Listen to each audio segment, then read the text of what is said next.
But then if he gets hurt, we just disqualify the bet. Well, I guess we could just we have share to pour the out the drink. We just pour it out for the dead homie Skoronski, who's not in the NFL anymore. Just waste it. Yeah.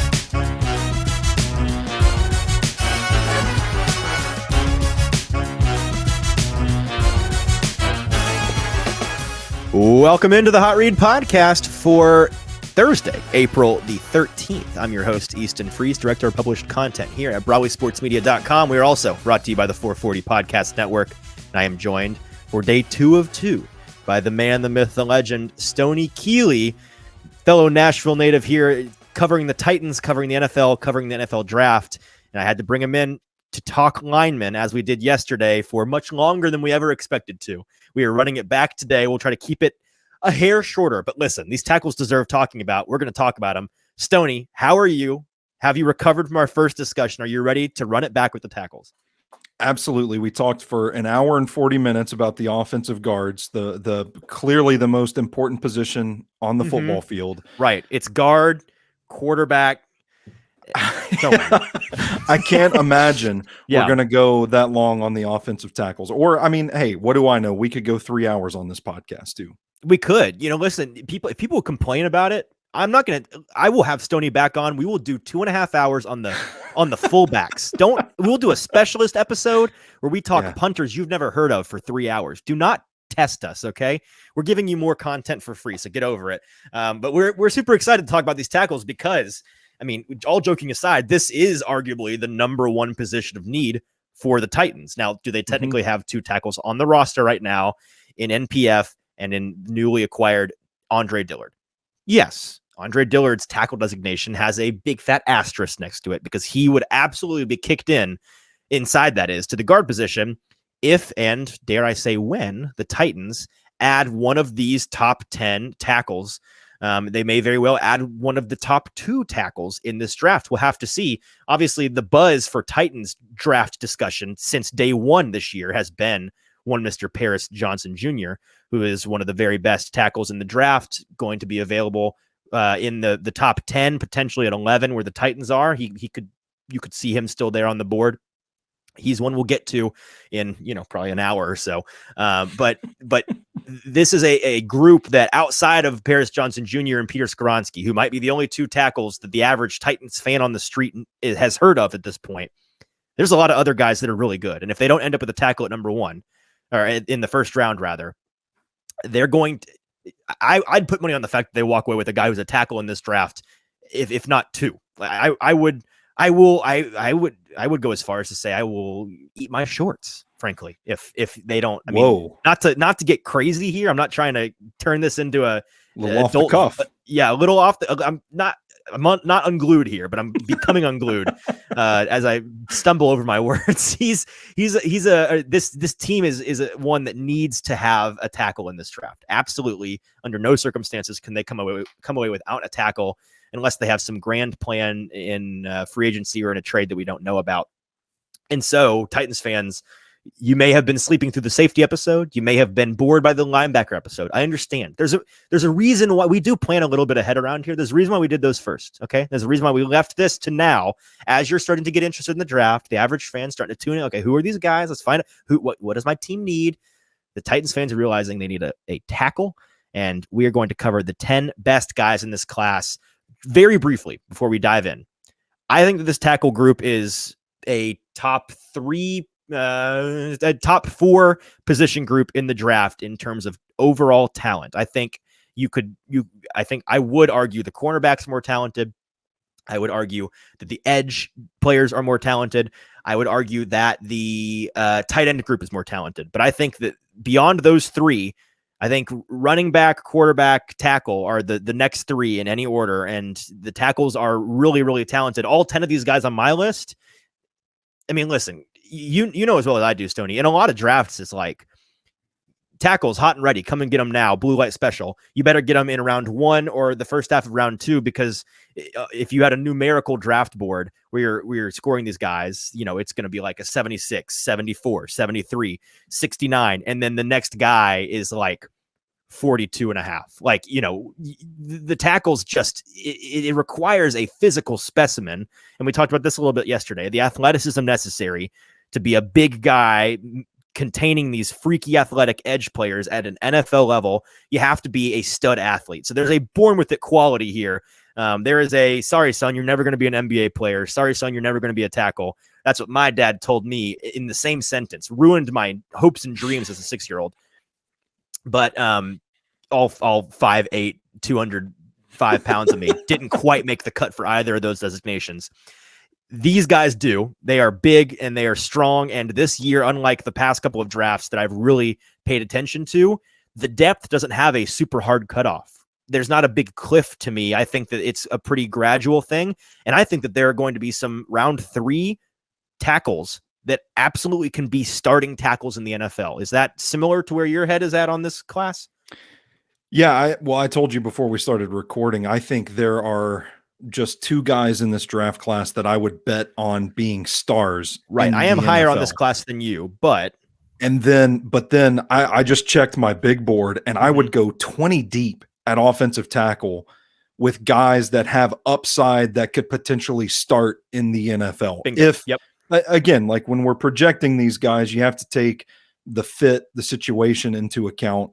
When I say that, I mean, like there are 20 offensive tackles in this draft class that I could see if they land in the right spot with the right opportunity, the right time to develop. I could see them becoming good offensive tackles on down the line. And there's even, I've got 28 offensive tackles ranked. Okay. And there are even a few guys after 20 that I'm like, maybe in the right spot, they could flourish. But I do think it's a really good developmental offensive tackle class. I'm glad you explained that better than I managed to. That's ultimately what I was trying to get at, because again, in a lot of draft classes, just because it requires a physical specimen that's so rare, you get to your tackle 9 on the list. And then a lot of people would say, okay, like we've got, 27 other guys beyond this benchmark, but beyond this point, the rest of the dudes just, they don't have the physical tools. Like there's not enough humans in this pool of draftable players that can play NFL offensive tackle. But in this draft class, there are like 20 guys that could be an NFL tackle based on their size and or college skill alone. And that's super exciting to me and should be super exciting to an NFL team such as the Titans that needs a tackle and that doesn't have a ton of picks. In most years, if you want to tackle, you've got to spend your first year, second on a tackle. This year, you don't necessarily have to do that. And that's a good thing for teams that need a lot of different things. Now, before we get to our top 10, we do want to mention any honorable mentions, and I do have one for today. I'll let you go first because you're the guest. Are there any guys outside of your top 10 that you would be remiss without mentioning on this show? Yeah, I don't see a whole lot of people talking about Ryan Hayes, the left tackle out of Michigan, but I think he's a pretty good pass protector. He's a really lean offensive lineman, and that can show up at times with him being pretty well overpowered. But I think he's got a pretty nice technical polished game as a pass protector. And then I would also mention Wanye Morris out of Oklahoma, That's right mine. tackle prospect that, man, listen, I watched him down in Mobile at the Senior Bowl, and there were some reps that he got blown up on, but he is a scrapper. He's a feisty guy that'll get in there and get his hands dirty against anybody. I like the way that he plays quite a bit as well. Yeah, I'm looking right here on the mock draftable, the mock draft database, and they've got designations for guys that were at the Senior Bowl. And I was excited that he was at the Senior Bowl because it made me realize I can ask you, what was he like at the Senior Bowl? Yeah. And you said, is it Wanye or is it Wanya? I've been saying Wanya, but you seemed very confident in the way that you said it. I heard somebody else. I was saying Wanya, and then I heard an interview where somebody called him Wanye. And I thought, oh, well, that, they're probably more professional than I am. So I should probably go with what they're saying. But I don't actually know. How's that for credibility? No, and listen, I mean, we all do that. If I'm sitting and listening to somebody on ESPN say it differently than I said it, I'm going to be like, oh, well, they must be right. But then also you've got guys that, I mean, like I was listening to, I won't out them, but there was a very popular, very prestigious national show talking about wide receivers the other day, and they just kept talking about Quentin Johnson, which is a mistake because there's a T in there that you could listen. Everyone talking about him says Johnson without the T at least once, But if you say it 7 times in a row, that's not a mistake, buddy. That's you forgetting that his name is different than what you think it is. It is Johnston. So you never know. Wanya, he's my honorable mention. The reason why I had him on my list of guys I absolutely had to name, he's my number 11 for reference. He's my offensive tackle 11. It's his athleticism that's just kind of ridiculous. And his size leaves something to be desired for sure. 17th percentile height, 28th percentile weight. He's north of 300 pounds, but just barely. A little bit under 6'5". Like, that's not great. The length, 35 and an eighth inch arms. That's 82nd percentile. We're going to be talking about arms for the next hour because it's a massive deal. Obviously, the length of these tackles. I mean, it's funny because we're going to be talking about arms forever. And NFL draft is so funny. There's so many funny little jargons, especially with, you know what, this is a total tangent, but you know what position I find really hard to talk about without the inner middle school boy in me coming out? It's the defensive lineman, because all of the draft jargon around those guys is innuendo related. It's this guy's an incredible penetrator. Look at him take the quarterback to the ground. You know, squirts through the line. Squirts through the line, like comes at you with like a ton of bricks, like everything.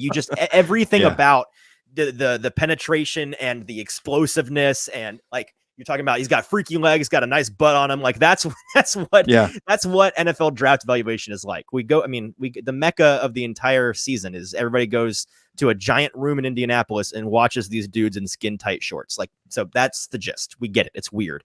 And yet it matters a ton. I go through all of that just to say we're going to talk about arms, but not because it's funny, but because it's very necessary. The length for a tackle, for those that are kind of new to the NFL, I try to make this a very beginner-friendly program, because I was somebody 5 years ago who would listen to podcasts that would talk only up here, and it bummed me out because I wanted to know what they were talking about, but no one would explain it to me. So we explain a lot. This is something with edge guys, with offensive tackles, because of the freaky athletic edge guys they're going up against, arguably the most athletic group per capita in the entire NFL. They have to be big enough to be offensive linemen and be road graders in the run game and be pass blockers and all of that. Like, you got to be a big fella, but you also have to be crazy athletic. You have to be an outlier 0.0001% athlete, because you've got to contend with the 0.0001% athletes on the other side of the ball, and you don't have a guy on the other side of you to help protect you. Like, you're not working within a phone booth. You're working within a phone booth that has the door open, and you got to deal with everything outside that door, as well as the guy next to you who's the back of the phone booth in this stretched metaphor. So, like, it's a very big deal. And he's got it in spades. He's got 82nd percentile arm length, and then the athleticism. His vertical, broad, 40, and 10-yard split, all above average. His 10-yard split and broad jump are north of 80th percentile numbers. So he's an explosive, agile athlete, moves well in space, and has played a good bit of college ball where he exceeded expectations in his final year based on his previous 2 years in college. Like, I think it kind of clicked for him. So I think that he could end up being a starting tackle in the NFL. All right. We've got the honorable mentions out of the way. I've got to get these jitters out. And maybe it's because I've been talking nonstop spoiler behind the scenes. We literally just in the actual time space continuum, we just finished talking about the interior guys. So we took a nice slap to the face, and we're back at it here. And I'm a little frazzled. Our top 10 guys, if you would not mind giving me, Stoney, your number 10 through number 7, through number 8 rather. No, we'll do 7. I changed my mind. 10 through 7, your first 4 in descending order on your offensive tackle big board, please, sir. So at number 10, I'm going with Carter Warren out of Pittsburgh. Okay. Number 9, a guy we talked about a little bit yesterday. I don't want to repeat myself too much, but I'll explain myself in due time. I'm going with Tyler Steen out of Alabama. Number 8, I'm going with Jaelyn Duncan out of Maryland.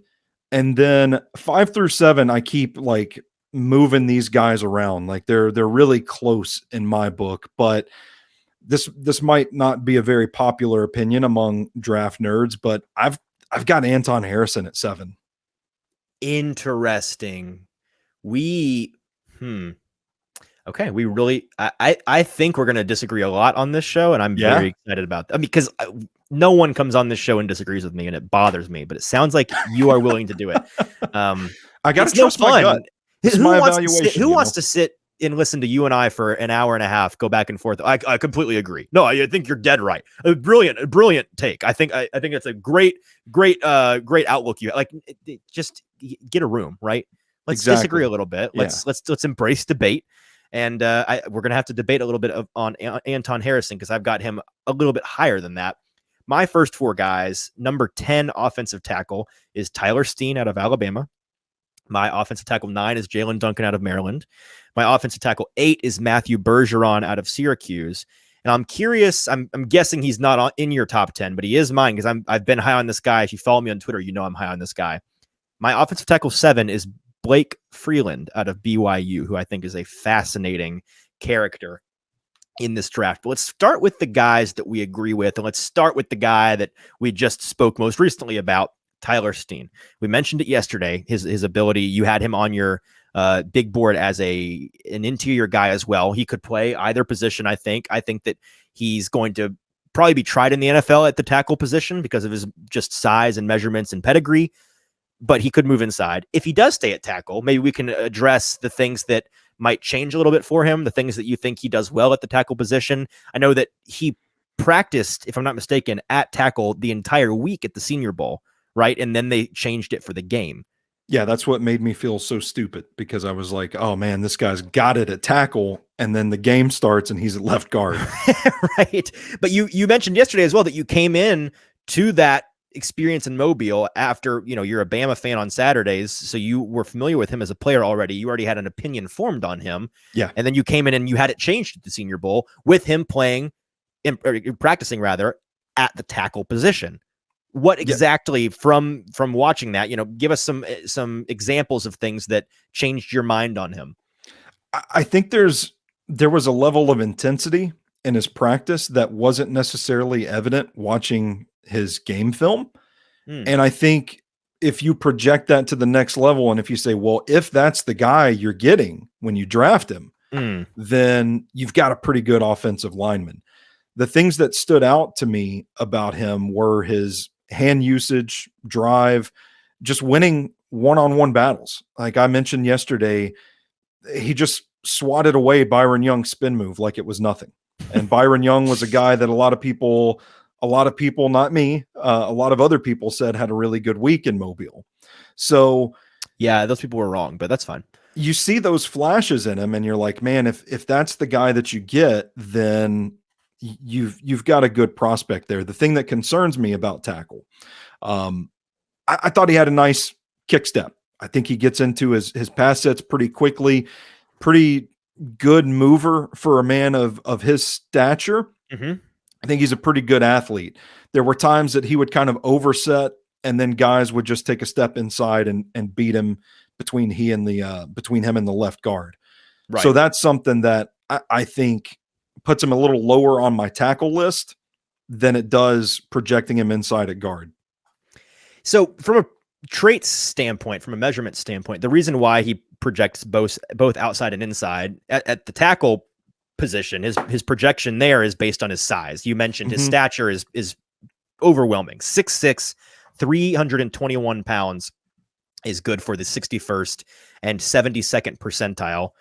But from a guard projection standpoint, it's his length that's concerning. 32 3/4 inch arms. That's 9th percentile for tackles. So his length is concerning, but his size is such that you would think he could potentially make up for that lack of length. It's also his athleticism that makes you think that, because he at that size is a freaky athlete for sure. He's got an 81st percentile. Looking at the wrong one. 79th percentile shuttle, 81st percentile broad, 67th percentile vert. These are all very good numbers, and it demonstrates his agility and explosiveness are quite high. From a tape perspective, I found him to be kind of just a guy, but as I see him more as somebody that could move inside at the NFL level, it made me move him up my board just in general, as well as on my tackle board, because I think that size athleticism combo is going to be enough to overcome his shortcomings with length. And while he played tackle in college and so on tape, you saw a lot of the shortcomings that I think he would experience in the NFL as a tackle because he's not got that length. as a guard in the NFL at that size and with that athleticism, I think that he could be a bona fide starter on an offensive line somewhere. Just don't ask me what position he plays because I'm not sure, but I think he's going to be a good player somewhere on the line. Yeah, that's something you sort out in training camp. You figure out where he's needed. I think he was a guy that a lot of people soured on watching the tape throughout the season, and then watched the Senior Bowl, and then watched his performance at the scouting combine and said, "Oh, wait a second, maybe there's something here with this guy." Yeah, and so the next guy we have to talk about here is, let's see, who should we mention next? Let's talk about Jaelyn Duncan. We both got him within this grouping. He is my offensive tackle 9. He, if I'm not mistaken, is your offensive tackle 8. Is that right? Yep. Mm-hmm. Okay. So Jaelyn Duncan out of Maryland on the consensus board. And just to backtrack a little bit, by the way, Tyler Steen on the consensus board is when it decides to load, there we go. He is the offensive tackle 1, 2, 3, 4, 5, 6, 7, 8, 9, 10. Okay, just where I have him. Jaelyn Duncan is the offensive tackle 9, the 88th overall. Is that right? Yes, 88th overall prospect on the big board. Actually, starting with Tyler Steen, if Tyler Steen is the lowest overall guy on either of our boards, this is just a quirky thing. These are all the guys we're talking about, all within the top 100 on the consensus board. So these are all guys that are going to be gone day 1 and day 2. For sure, and they should be because they're very talented. Duncan is 88th overall. That's a mid 3rd round grade on him. Yeah, again, he's coming out of Maryland. Stoney, before I give my thoughts on him, what are your thoughts on him? It's pretty simple. I mean, with Duncan, I think you're doing a lot of projection. It's the physical traits. Athletic. Projection is the word I was going to go to first as well. Yep. Yeah. Athletic, twitchy, speedy. He's a long offensive tackle. I think he's got a nice kick, lateral glide. Needs some refinement when it comes to technique and footwork. I know he was one of the guys in Mobile that was working pretty extensively one-on-one with the coaches, and I did see him get better over the course of the week, which is something that had me kind of moving him up my board a little bit. Mm-hmm. I think, watching the tape, I think there's some hesitation to his game. It's almost like, I don't know if it's a diagnosis, a recognition issue or something like that, but I wanted him to be a little more proactive in seeking out blocks and driving guys instead of reacting to what was going on in front of him. I think that probably sounds like a bit of a nitpick, but it just kind of made me wonder about what the speed of the game looks like to Jaelyn Duncan. And so I think he is a project, but I think when you look at those traits and the length that he possesses, it's a guy that, man, if you can keep him improving in terms of the technique and the footwork, I think you can develop him. Like I feel like I'm going to be repeating myself this entire episode, but he's one of these guys that if you can get the technique down, you could develop him into a starting left tackle in the NFL. No, I agree. And he was a redshirt senior in college, but he's only 22 and a half years old. So he's young enough that you would imagine there's some development still to be had.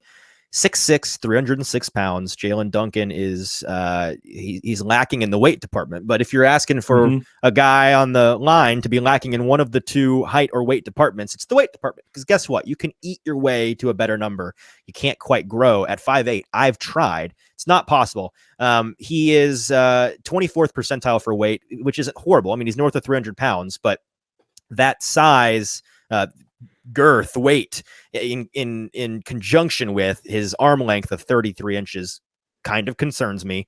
I don't love that he's both not the heaviest and also the reach is a problem. It's the athleticism though that makes you, it just demands you put him in your top 10, right? You mentioned it. His burst, his explosiveness, his agility, all of those things as indicated by the testing match.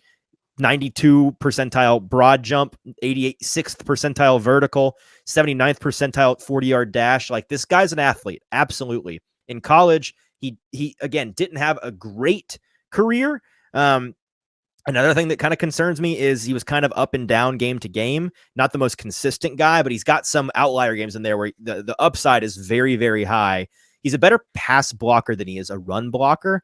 And specifically when it comes to run blocking, it's zone, I think it's kind of splitting hairs, but I think he's a better zone guy than Sure. the alternatives. And he played exclusively at left tackle in college, except for one rep at left guard. And if you can go find that one rep, then congratulations. It's the needle in the haystack, because he's got 2,000 plus snaps at left tackle.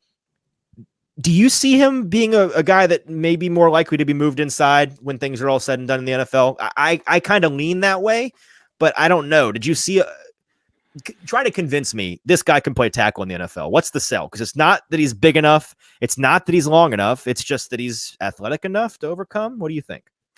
Well, I think the hope would be that he can get into an NFL strength and conditioning program, and he can kind of build out his frame a little bit, add some muscle, add some weight, add some girth, and not lose the athletic traits, because I think he's got the athleticism and the lateral glide to be a left tackle, a true left tackle in the NFL. It really is just the size to me. So I think your hope would be that you can continue growing this kid, literally bulking this kid like up. A plant, growing him. Yeah. Yeah. Feed and water. And if you can get an uptick in his girth, then speaking of middle defensive school line, boy things that I have a hard time. We're talking about girth. We're talking about hand size, just to add those to the Rolodex. Okay, continue. Yeah, I think if you can bulk him up a little bit, I think that's he's got the traits to play left tackle. Yeah, no, I agree. The traits are there. I just don't know on paper, or excuse me, on tape, whether I necessarily saw him as a bona fide tackle. I think that he's kind of a coin flip to me. I could see a team moving him inside. I could see a team trying him at tackle. Who was your number 10 guy? I've forgotten, and I did not write it down. Carter Warren out of Pittsburgh. Okay, yes. So let's talk about him, because I don't have him on my list. I wanted you to explain what it is you saw in Carter Warren, because he is somebody that I've watched a little bit of, and I've looked at the numbers. I understand why you're higher on him. For reference, on the consensus board, Carter Warren is the 207th overall player. So, I mean, based on the sell job you're about to do on him, if you're looking for a guy who could be a tackle that plays meaningful snaps in the NFL that you can get on day 3, Carter Warren might be that guy. Yeah, I would agree. And listen, I think it's all about the pass protection with Carter Warren. I think he runs way too high in run blocking, and even like when they pull him, like he just basically stands straight up running out there. And I think that makes him a liability in run blocking. But for offenses that are going to throw the ball a million times a game, I think he does. I think he can play left tackle there. He's really good. He's got the size and the frame to be a good run blocker. Somebody's got to get him to get lower, basically, if he's going to have any shot of being a more capable run blocker in the NFL. But like I said, the pass protection's the name of his game. I mean, he looks like one of the most polished pass protectors in this class to me. I thought he had a good game against Miles Murphy in Clemson, where he was able to mirror Murphy's footwork quite a bit. Miles Murphy, who's a very good player, question mark? I think he's a player. Okay. I'm just, if we're going to pass that road sign on our road trip here, I needed to know your opinion on that. Okay. We can continue. I think he's going to be serviceable in the NFL, but I don't see the top 5 pick that some people called him. Yeah, no, I agree. At some point, but Warren, I think it's good. It's good tape to watch of Carter Warren. And I think he held his own. He had some losses, but I think he, by and large, pretty good game against Miles Murphy, but he's good upon initial contact. It seems like he struggles to maintain his position the longer a rep goes on, but this guy can shed blocks pretty easily and get to the second level when needed. He had a good game against Byron Young. Again, like, these are players that are going to get drafted in the NFL. And I mean, straight line strength, pretty good. He's got an injury history, but I look at him kind of similarly to Jaelyn Duncan in that he's differently.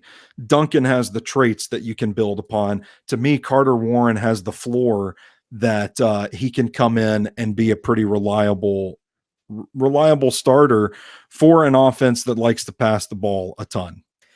I agree. I'm surprised you didn't mention his length, because that's really what establishes the floor for me. His size in comparison with his length. He's just barely below the median with his size, 6'5" and 5/8 inches tall, 47th percentile, 311 pounds, 42nd percentile for tackles. His length, unlike the last couple guys we talked about, this guy's a bona fide reacher of the offensive tackle variety. Okay. He's got 35 and 3/8. It's very small on my screen. 3/8 inch arms, which is good for the 88th percentile. So he's going to get his hands on you before you get yours on his shirt almost immediately. The question really is just experience, pedigree. The tape was kind of just a guy to me, granted the very little that I've watched, but is he another one of those guys that I think fits squarely within your predetermined list of 20-ish guys in this class who could absolutely, if they hit their highest of high end, be a starter in the NFL? Yeah, I think that he could.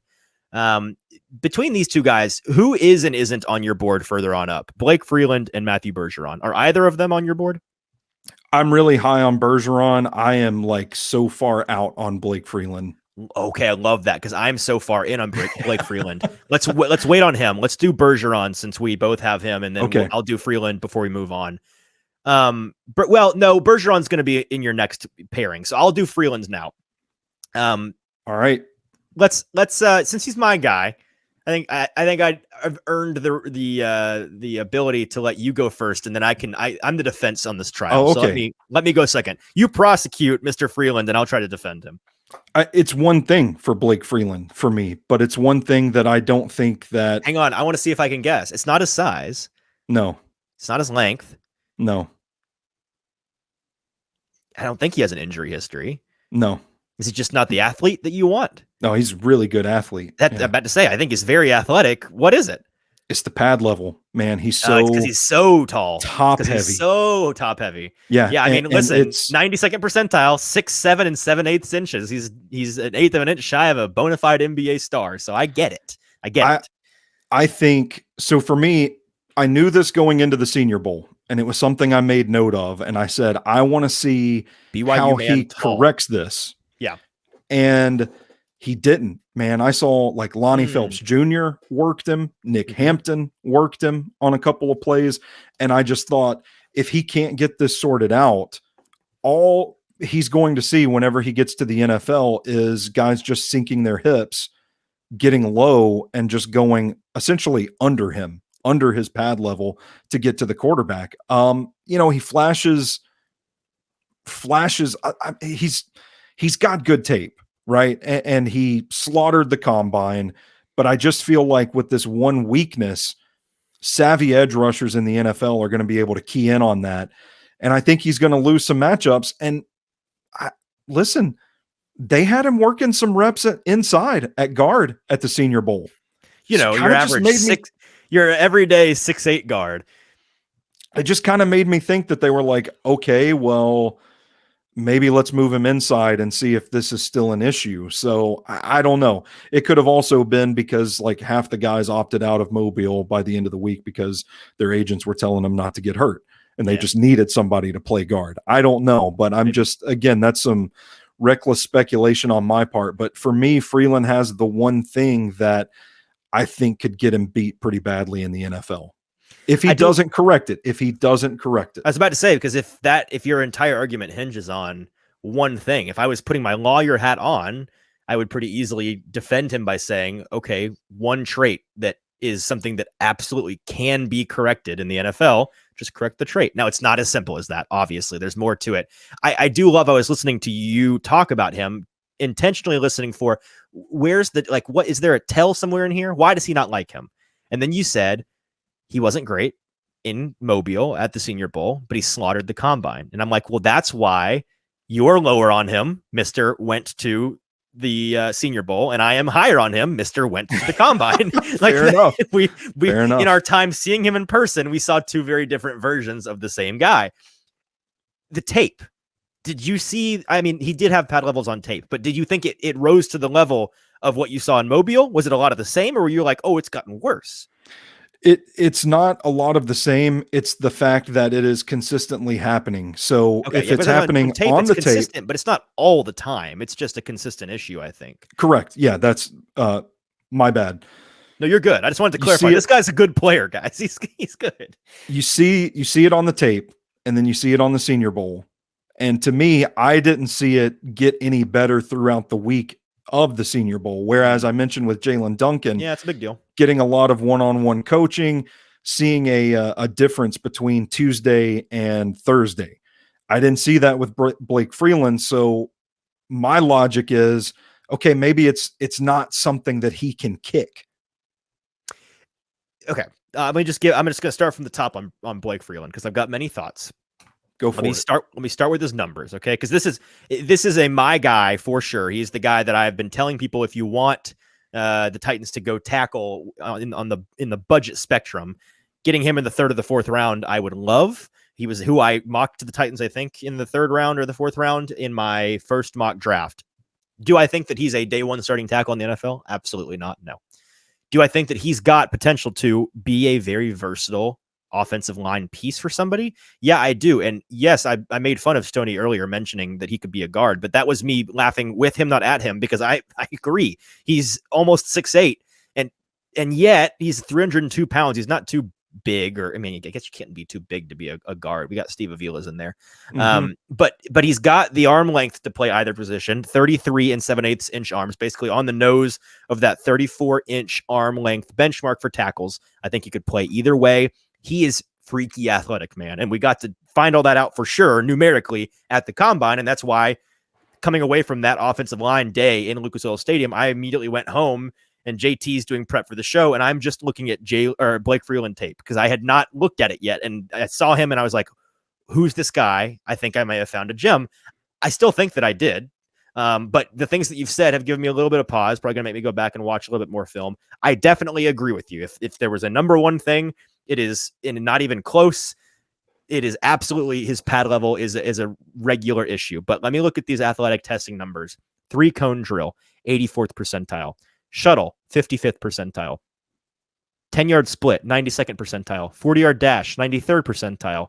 Broad jump, 98th percentile. Vertical jump, 99th percentile. If I'm not mistaken, at least one of those, I think, was a combine record this year for linemen. This dude is a freaky athlete at 6, almost 8, and 300 pounds. From the tape that I watched, again, the cons are that he's got bad pad level, and I think goes hand in hand with that. He's too top heavy, right? He's got little chicken legs going on because he's 6'8", and he carries a lot of weight, but he carries it kind of funny. He carries it in his upper half. He's not really a people mover, but I don't expect that out of somebody that's 300 pounds and plays with a higher pad level. He does get off the line really, really fast for a tall lineman. Like his get off looks like somebody that's 6'4", not 6'8". He can, I think, for that reason, be a kind of guy that is a backside cutoff blocker. I think he's physically capable of being that in the NFL. He's got, I harp on, like, the only thing I feel ill-equipped to evaluate linemen on tape, but like I carry in my lunch pail like 2 or 3 things that I look for that I'm confident I can evaluate. And one of those is hand placement, hand placement, footwork, burst, explosiveness. Like that's what it is. Dude's got really good placement of his hands. He's capable of sustaining blocks on a consistent basis on tape from what I saw. And his length is ideal, I think, for somebody with that frame in particular. You don't want to be crazy lanky, and you certainly can't be T-Rex arms if you've got that really unique frame. He's super experienced. In college, he played quite a bit on both. I want to make sure I was right about this. On both sides of the line at tackle, primarily a left tackle, but in his first year, played almost 500 snaps at right tackle as a freshman and had an 81 PFF grade. So very good. His best year by far was this past season, had a 91 pass grade, which is elite stuff. Pretty equivalent run blocker, pass blocker. I don't really see a huge difference in the two. If I had to give him an edge, I guess I'd call him a better pass blocker than a run blocker, but he was good at both in college. Not the tallest task to block anybody for BYU, but he did it. His most recent season, 2022, he allowed 0 sacks, 3 hits, and 4 hurries in almost 900 offensive snaps, which is ridiculous. I just think this is a guy that could come in for a team like the Tennessee Titans, who are looking for versatile offensive linemen.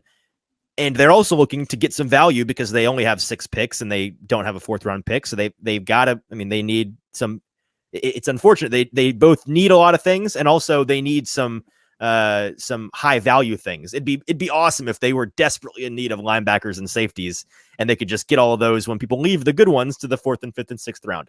Unfortunately, I've been reliably informed that a lot of the receivers and quarterbacks and linemen go early, and so they have to draft them early if they want them. This is, I think, an off-ramp for you. If you're looking for a suitable exit further on down the path of the draft that could be a legitimately serviceable lineman with your future in mind you. This is not a Paris Johnson Jr., we're going to keep Ryan Tannehill, or we're going to go and get, Anthony Richardson and keep Derrick Henry and keep the defensive core, and we're going to compete.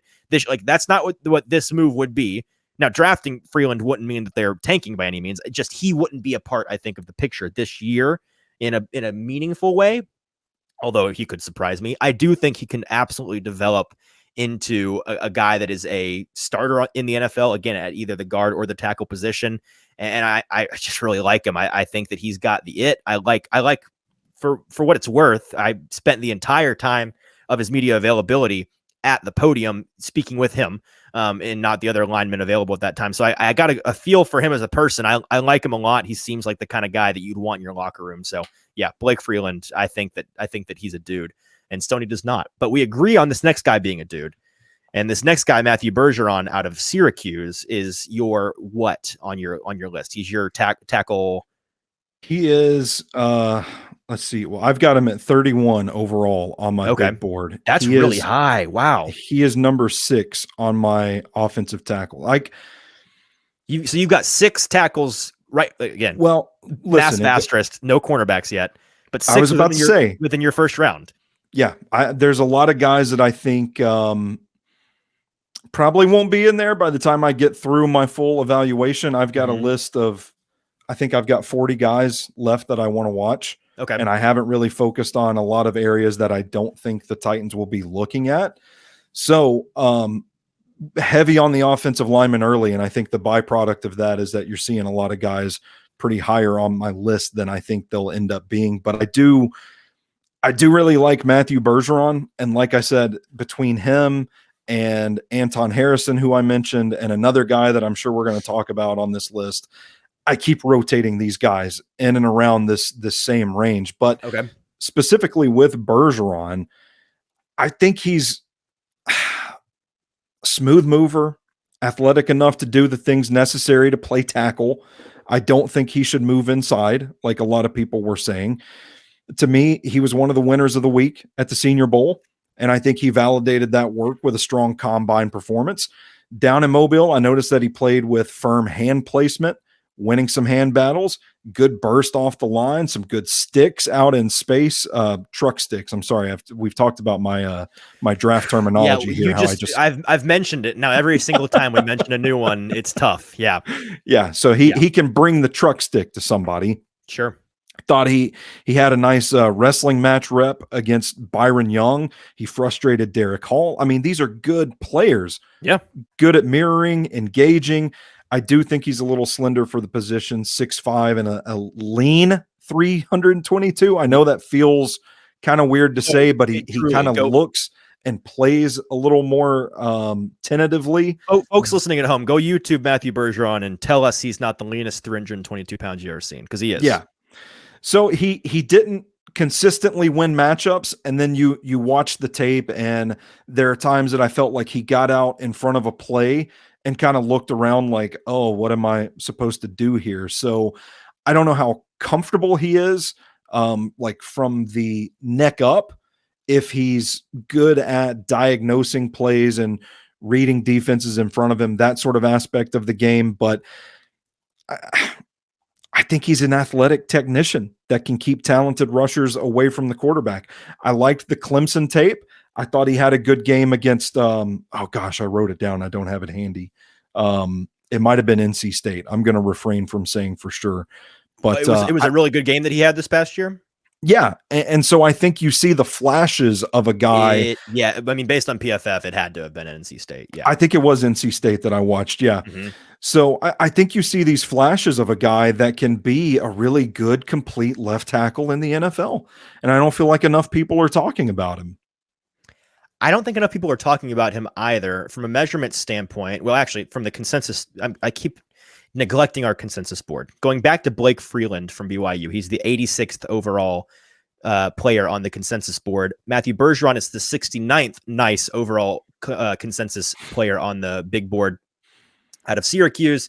From a measurement standpoint, he is 17th percentile for height and 66th for weight. So kind of the opposite. Can't get any taller, but he's 6'4" and 7/8. I mean, it's hilarious that almost 6'5" is the 17th percentile for tackles, and yet it is. His weight at 3, he's listed at 318 on here. He's right around 320. Again, very lean, 66th percentile there. He's got decent reach, 33 3/4 inches, just enough to be a tackle traditionally. And then you look at his explosiveness in the broad and the vertical jump, and you see an athlete, right? He's 52nd percentile, and then his vertical 78 at 8th percentile. I found this interesting in doing some just background research on him. Stoney, in 2019, when he came out of high school, he was barely a top 900 recruit in the nation. This dude was a nobody, and yet he managed to get on a team. I forget. I'm trying to figure out if he went to Syracuse out of the gate. It kind of looks like he did, actually. But yeah, he managed to work his way up with the Syracuse program to the point where he ended up in his career playing almost just north of 2,000 overall snaps, going from a walk-on caliber recruit out of high school to a stud. That's something that's very encouraging to me. And it goes along with the idea that I've been talking about since yesterday's show with the interior guys. I like guys that have that upward trajectory from a PFF grade standpoint. He absolutely did. 53.5 grade in his first year. Really not good. But then by his senior year, 75 grade. Quite good. Allowed 5 sacks, 4 hits, and 3 hurries on the year in almost 700 snaps. He's a better pass blocker than he is a run blocker, for sure. So if you're looking for a guy that fits that new Titans, the new age Titans feel for additional linemen to bring in, this Matthew Bergeron guy could be one of those folks, because he is a very talented borderline elite pass blocker, at least was in college.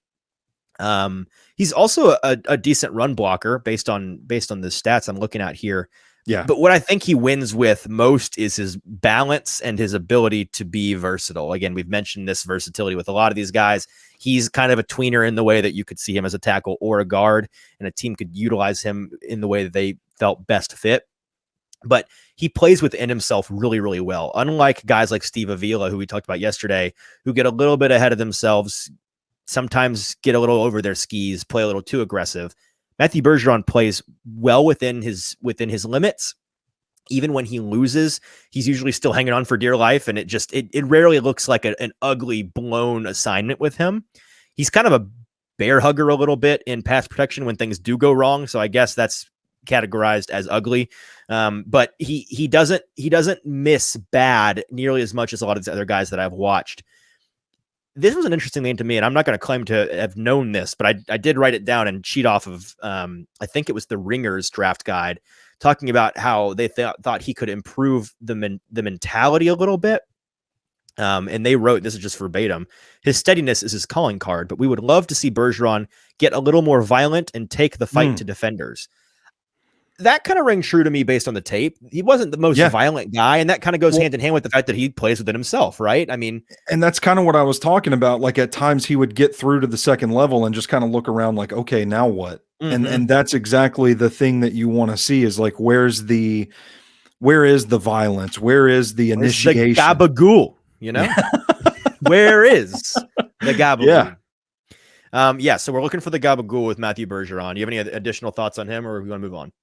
No, I would just say I don't know much about his background, but sometimes the tape and the Senior Bowl stuff kind of made me wonder, like, is this guy still kind of learning the nuance of the game?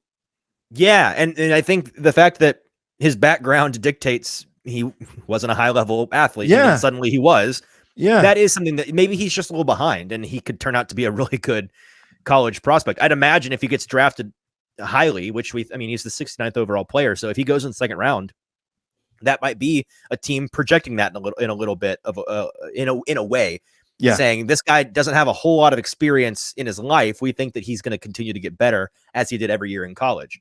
All right, let's look at our next block of guys as we run down our top 10 offensive tackles in the draft. We'll do 6 through 4 here. You already mentioned your number 6 is Matthew Bergeron. Who are 4 and 5?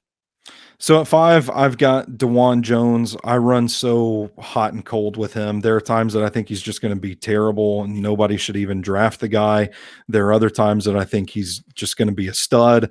He is the hardest evaluation on this list and maybe the entire tackle class. Yeah, I don't think that's a reach to say. And then at number 4, I've got Peter Skoronski. All right. Well, it had to happen eventually, so we'll discuss that when we get there.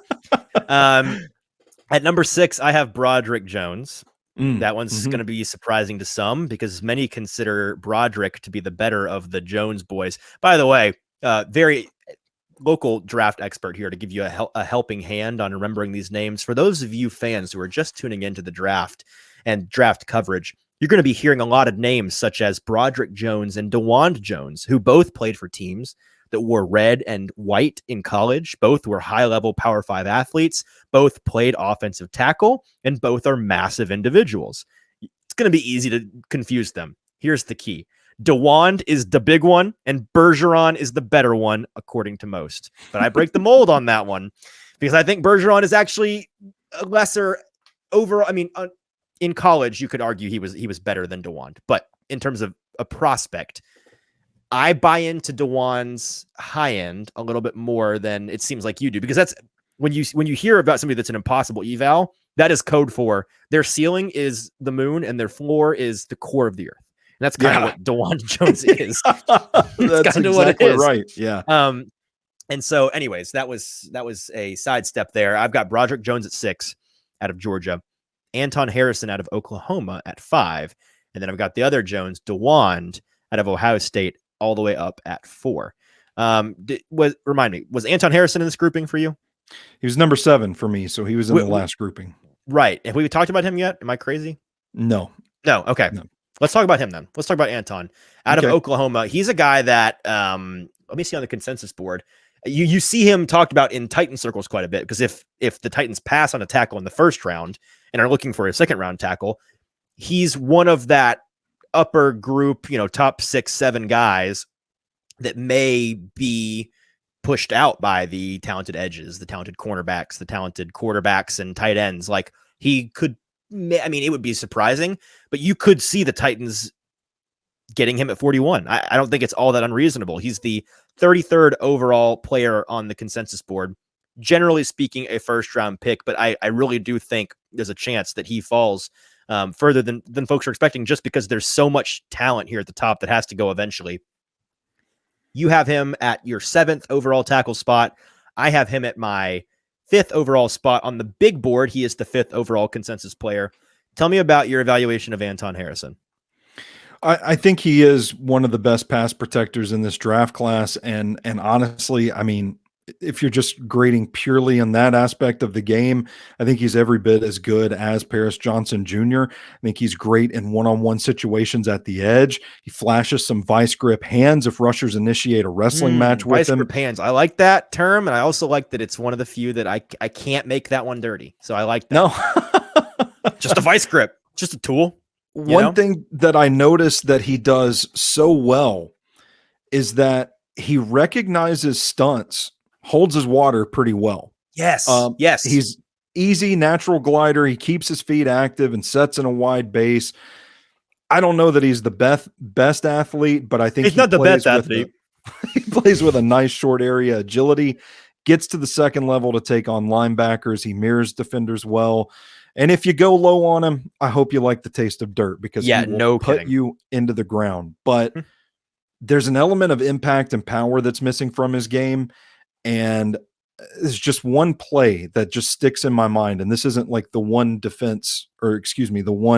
thing with Blake Freeland, but it comes to mind right away is I watched the Iowa State tape, and there's a drive where Oklahoma's backed up into their own end zone. And I thought, okay, with this offense, like, you can't really get a lot of run blocking evaluation of Harrison done, but this is a situation where they're going to run the ball to get out of it, right? And you think, like, this is his time to shine. This is where he can show me he can block the run too. And I just felt like he was being pushed back pretty easily, at least a step before he anchored. And then it felt, oh, I'm sorry. No, it was Iowa State. It was 2021. That's the distinction I wanted to make. If anybody wants to go back and watch that one, it was not 2022. It was 2021. Okay. But I felt like, I don't remember if it was a linebacker or a safety, but somebody that looked like half of his size met him in the hole and just drove him back like it was nothing, effectively blew up the play. And I'm just like, man, there's that side of his game that, to me, when I watched him, I didn't see it all. And when projecting him to be a complete left tackle at the next level, I was kind of like, I couldn't shake that feeling. I had to hold myself back from interrupting you there twice, because you mentioned the two things that were the number one under my list of things that he wins with and things where he can improve. Winning is he is a fluid mover. Dude is like water down a creek out there. I love his movement ability. And then what I thought he could improve was his general strength. I wrote just core strength, right? Mm-hmm. So I think we're completely aligned on this one. Let's look at the numbers right quick here. He is certainly lacking in the height department per the usual offensive tackle metrics. He's 6'4" and 1/4, only the 14th percentile. His weight, 315, 56th percentile. Arm length, above average for tackles, 55th percentile. He's got an 1/8 inch over that 34-inch benchmark. His speed is very good, actually. I didn't know this about him. I must have, because I watched it, but I've forgotten it. 40-yard dash, 4.98. 93rd percentile for tackles. That's a stud number. 10-yard split is the 60th percentile. And then his vert and his broad are both above average. So once again, we've got a guy that is a little bit of a tweener in terms of size, but he's got the length to play tackle, and he's got the athleticism to play tackle. That's really what you're needing here, between height, between size, athleticism, and length. You need at least two. He's got two for sure. He's not going to be able to grow any taller, but he could maybe put a little extra weight on. From a tape standpoint, it was the fluidity that I want to get back to here for just a minute that caught my eye as a positive. I think that he's probably going to be a swing tackle in the NFL, a chance to be a starter. I don't think you move his skill set inside. I don't see him as somebody that actually could move inside, or actually would. He could, but I don't think he would.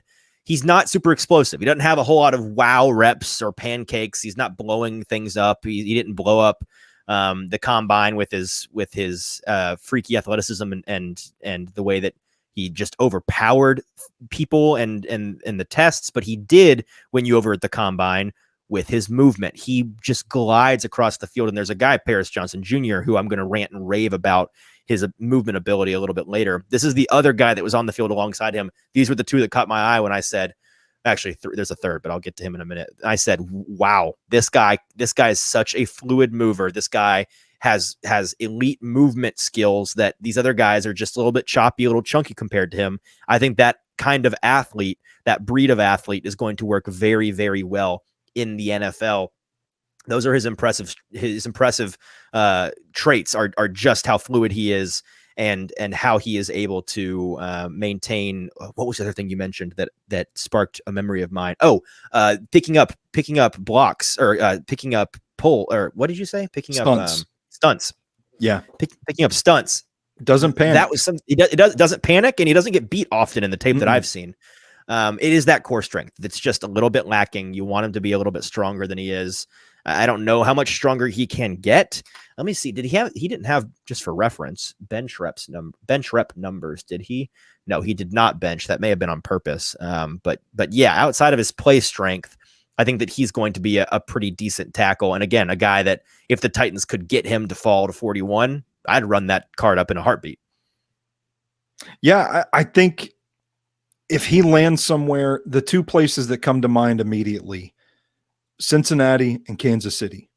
And I think if he ends up in either right of those there at the end of the spots, first.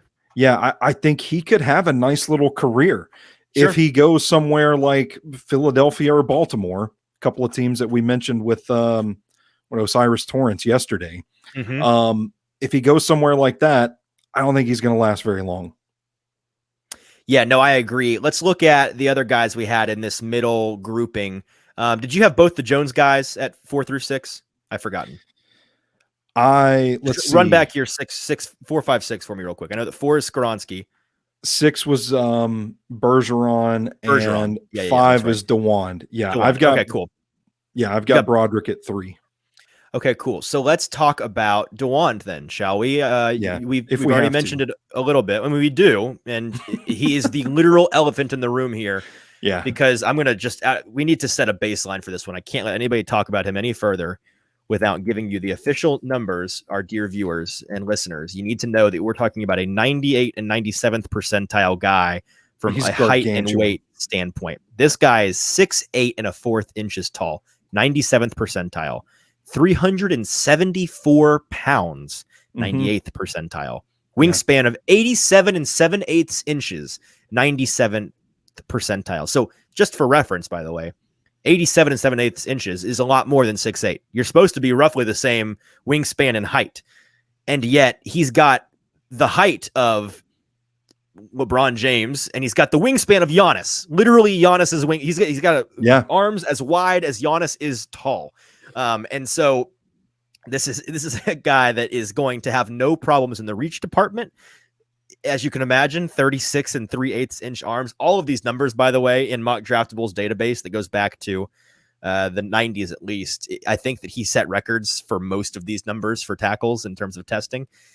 He's got a decent 40-yard dash for a, once again, Goliath of a human being. 5'3", 30th percentile for tackles. But again, he's almost 400 pounds. So what do you like? That's Evan Neal last year. It's kind of scary. What are we doing? Kind of scary. Kind of scary. A 400-pound freight liner can cover 40 yards in 5 seconds. That's terrifying. For reference, 5'3" is about what I can run for a 40, and he's got almost 200 pounds on me. So, yeah, let's now get into his play tape and trying to figure out how this Goliath actually works in the NFL. The floor is yours, man. It's fun to watch him play sometimes because he is the dude mover in this entire draft class. It amazes me. I've got a video up on my Twitter from the Senior Bowl where, I don't think Andre Carter II is going to be, the best edge rusher out of this class, but he's still a pretty big dude. And Dawand Jones just bodies him for sure. Yeah. And he's a punisher. He is a punisher. When he gets you dead to rights, you're going to explode. You're just going to explode. You just got to take your medicine a little bit. Yeah. Yeah. My concern with him is like the conditioning. And I don't know what was up at the Senior Bowl. I mean, he looks a little susceptible to these quick, small, twitchy guys that can kind of get under and around him. Similar to what I was talking about with Blake Freeland. You see some of that with Dawand Jones too. But I've got a retort to this, but continue. Okay, yeah, I'm eager to hear it because I've just got a reason to believe that conditioning shouldn't be a problem. And I know it was at the Senior Bowl, and there's some concerns in the offseason and everything. But I think there's a reason to believe they won't be an issue. I saw that after every play, he would get a rep in, and then he would have his helmet off, breathing heavy, hands on his hips. And I'm like, what's going on with this guy? And then we heard at the end of the week, there might have been some concussion symptoms going on. There might have been something wrong with him. And then there were other people that were saying, no, that's kind of how he is, like getting a lot of mixed signals about the guy. And then sometimes you watch the tape and he's so big. It's similar to what I said with Steve Avila yesterday, that he looks kind of slow, but then you realize, oh, this is a dude that's 6'8" and almost 400 pounds. It's like moving like Michael Myers. It's like a killer, a serial killer in a horror movie, intentional, deliberate movement. And you're like, hurry up. Yeah, exactly. So that's why I'm kind of like, I don't know what to believe about Dawand Jones. I don't know really what to make of him. I think you take him because of his size and power, and man, if you've got a power running scheme, he could do some damage. No kidding. I'm gonna give my insight and retort to the conditioning issue at the end. Let me talk about the other things with Dawand that I really like. Obviously, he wins with his size. I should have just written "duh" instead of size under where That's he it. wins. We can go home now. Appreciate you being with us, Stoney. And no, it is a matter of whether or not. And I teased yesterday on the show. What did I say? There's another guy that I'm talking about tomorrow who I'm going to rant and rave about how he's one of the outliers in the NFL. He's just so big. He can suck a little bit, and still it's going to be hard for you to get around him to the quarterback in time. Edge players are much more athletic than me, but I'm convinced he could actually just stand on the corner of the line, and I wouldn't have time, Easton, to get around him to get to a quarterback in the pocket. Like, I think that he's really just that big. I'm convinced he is impossible to get around and is so mountainous a man. Edge players aren't going to be pushing him back. They're not going to be dictating his movement. They're going to have to go around. There is no going through this guy. You can go through certain guys. You were talking I forget which of these guys you were mentioning it about. But I think it was Anton, right? Talking about the play strength is just concerning. You can go through Anton Harrison. You cannot go through Dawand Jones. You have to go around him. He's a much better run blocker for obvious reasons, but he was a very good pass blocker on the opposite side of the line of every Titans fan's guy, Paris Johnson Jr. He was the right tackle at Ohio State. He only allowed 3 sacks in 3 years, just 1 hit in 3 years, and just 13 hurries. The reason why I don't think his conditioning is going to be an issue is because, and this was information I'm positive it's in the Beast, but I think that's where I saw it, talking about how he was a stellar football and basketball prospect, not just player, but prospect. He was being scouted as a I can't imagine this guy being a basketball player that could play in college, but he could have, out of Ben Davis High School. And he, this is like the longest player ever in the NFL. I'm sure that works well in the NBA, in the basketball world. He shot better than 75% from the floor as a junior in high school. And per the Indianapolis Star, he was already 6'1" by 7th grade.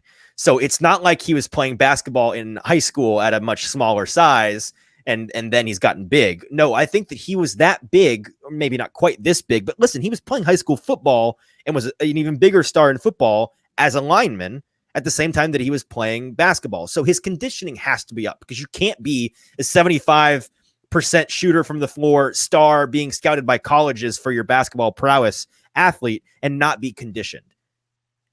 I think that he's got conditioning ability. See, this is, I talk about how I'm continually rotating him and Bergeron and Harrison. Spin that lazy Susan. I'm about to put Dawand Jones above Peter Skoronski if we're not careful here. If I don't stop listening to you. All right. Well, we'll be done with him and move on to let's see. Are we on to our top 3 here? Am I missing anybody? Oh, Broderick.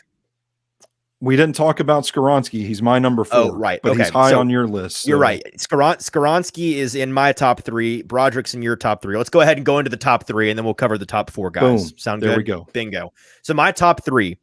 Number 3, I've got Darnell Wright out of Tennessee. Very high on him, as many have grown to be. Mm-hmm. Number 2, and this is, man, I want to just say 1A, 1B. This is the same tier for me. These two are in a tier by themselves. And I consider them both very, very close. I just had to give an edge somewhere. Number 2, Peter Skoronski out of Northwestern. Number 1, Paris Johnson Jr. out of Ohio State. Who are your top 3? So I've got Broderick Jones at number 3. Mm-hmm. And then I've got my 2 guys in this draft class that I think, like I said, if I were to bet money on who's going to be a stud for the next 10 years in the NFL, I'm betting on Darnell Wright and Paris Johnson Jr. I don't hate those bets at all. I do not hate those bets at all. So let's cover the guys that are just outside of both your and I's numbers. Let's get Skoronski out of the way, since everybody has talked about him till the cows have come home, and we talked about him yesterday already, because you mentioned him you had him on the top of your interior offensive line board. I mentioned that I would have if I hadn't precluded him from that discussion. I don't think discluded is a word. Somebody look that up. We're making up all kinds of terms on here. Let's just sounds right, doesn't it? I'll count it. Yeah. The dictionaries these days are just letting us put any words in there that we want. That one should be involved. Listen, we're the writers here. We make the terms. We make the rules. Perception is reality, baby. That's Win right. the culture, win the culture, win the hearts and the minds, and you win reality. Boom.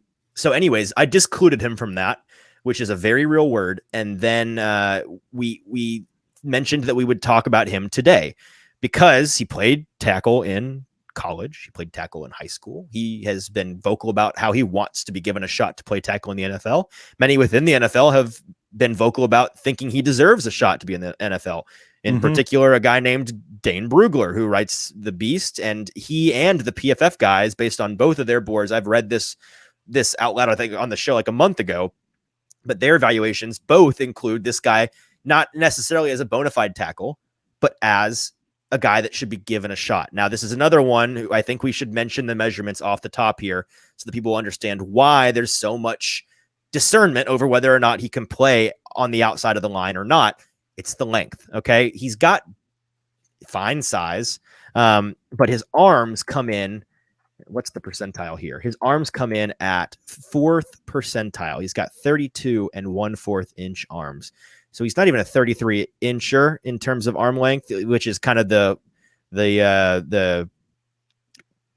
mercy zone, kind of like if, I think you can probably still cut it. If you're in the 32s, it's tough, especially this is a guy that a lot of teams on their boards will blindly just not even consider him at tackle because they have very hard metrics set at 33.5 or 33 and 3/4 or 34-inch arms for their tackles. He's so much of an outlier in that way that it's concerning, but he's a great athlete. His height and his weight are fine. 6'4", 313, a little bit on the smaller size, but he's more athletic. So that tracks. It's natural. Not a great 3-cone for some reason, but then everything else from an athletics standpoint, 73rd percentile 10-yard split, 70th percentile 40-yard dash, 97th percentile vert, 96th percentile broad. Dude's got hops. He's got burst. He's got juice. Let's talk about how you can reasonably project him to the NFL and at what position. Stoney, the floor is yours. So first of all, I want to ask you something, and then I'll get into your question. Okay. Do you feel like the Titans are one of those teams that just have a hard rule against the arm length? Because for all we know, like they haven't shown much interest in Skoronski at all. This is a great question. And earlier today, I was thinking in my brain while I was driving, I need to text some people that might know better than me, some like sources. Do we know if the Titans have any contact with Peter Skoronski? And I haven't sent that text, but it reminds me, I'm going to send these texts. There we go. Hey, look at that. I'm helping you do some journalism. Try to do a little Big J journalism. I try my best. But we'll see if anything comes of that. I do know this. Just think it's interesting. I do think it's interesting. And it is true that as far as I'm aware, and as far as you're aware, and I guess if neither of us are aware of it, then there's just no way it's happening. We don't miss anything around here. I don't think the Titans have they must have sent lower level guys to his pro day. Surely they were there. It's a Power 5 school. There were scouts there, but none of the big wigs were there or reported there. They haven't had a meeting with him. As far as I know, I don't know for a fact that I forget who met with who at the combine. Pretty much everybody met with everybody. I don't know if the Titans, there's been nothing to indicate that they're interested in him, despite the fact that he's a top 2 offensive lineman generally. In terms of just offensive lineman off the board, it's him and Paris Johnson Jr. are the consensus first 2 off, right around that 7, 8, 9, 10, 11, 12, 13 range, right where they're in the heart of. The odds are very high, in my opinion, that one of those 2 guys is still there at 11. I think that one of the 2 are there. And so you'd think that they would, at the very least, want to do their due diligence on a guy that may be one of the 2 best linemen available to them. And yet they don't seem to have spent much time on him. It does make me wonder. I would lean towards they may have a hard and fast rule, or maybe they've done all the work that they need to do. They've got good connections with the coaches. They don't. I heard a former GM. I forget if it was Michael Lombardi or who, Terry Fontenot. Somebody was talking on a show the other day, and he made a point that I don't hear people talk about. A lot of people correlate the use of top 30 visits to guys a team is interested in. And a lot of the times that is the case, right? But he was talking about how it's a largely misunderstood concept that in the NFL, a lot of teams will use their top 30 visits on guys all up and down the draft board, quite a few guys who they think they might can get as undrafted free agents who they want to learn about, who they think will be available for the picking after the draft is over.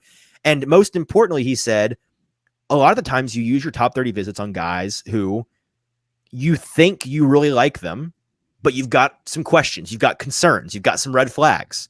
And oftentimes people are confused when, he mentioned how there was a year where the team that he was the GM of was like really into the linebacker group, and they brought in like 4 of them for the top 30 visit. And then they drafted the one guy at the top of the consensus board that they didn't have a visit with. And all of the fans were confused and wondering what is going on.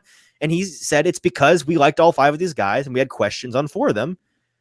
And we didn't like the answer we got on those 4. We didn't talk to the other guy because we talked to his coaches. We talked to the people that we needed to talk to. We were confident in the fact that we had no reason to talk to this guy. We knew we got everything we needed without talking to him. We're confident in our evaluation on him. So just so folks know, a top 30 visit isn't necessarily an indication of a team being interested in that player. It could be that they're interested in learning. Well, they're interested in learning more about that player. Sometimes it's because they like them, and sometimes it's because they're not sure about them. So you could see a world in which Skoronski is a guy who they just think is an A+ guy. He goes to bed at 8:30 every night. He's got 2 kids and a wife at home, and we're not concerned about him. That may be the case. We gave him the S2 test or whatever, and he broke the scale. Like, that may be the case. But I think it's more likely that they just don't like him, frankly. I say all of that to say, it seems to me like they maybe have a hard limit on those things, which Titans fans should, in general, be a fan of, because this team, we know, this coaching staff, Mr. Michael Vrabel, is a big fan of moving guys all around and cross-training them, and it to no end infuriates fans and media alike. Get guys that are bona fide studs at one position. Don't get tweeners, and then you won't have that issue. And so Skoronski is a tweener, and you can you can bet your, dare I say, bottom dollar, Stoney, on the fact that careful. Yeah, I know. On the fact that if the Titans were to draft Peter Skoronski, it would be a day one of training camp, at least to the public, battle for the left tackle position between Andre Dillard and Skoronski. He would not be given that. That is just not the way that this team operates. And I don't think they're even going to have to consider giving it to him, because I don't think they're interested in him. Yeah, I'm with you. And you know what? Maybe they have somebody in the building that subscribes to the SoBros Network Patreon and read my evaluation of him, and they were like, "Hey, this guy's on to something." I heard they're printing out your big board and putting it on top of the big whiteboard in the war room, so that checks out for me. But let's actually talk about Skoronski from a playing standpoint. Yeah, sure. We went over his measurables: athletic, lacks in size, really lacks in his length. On tape, what did you make of him as a player?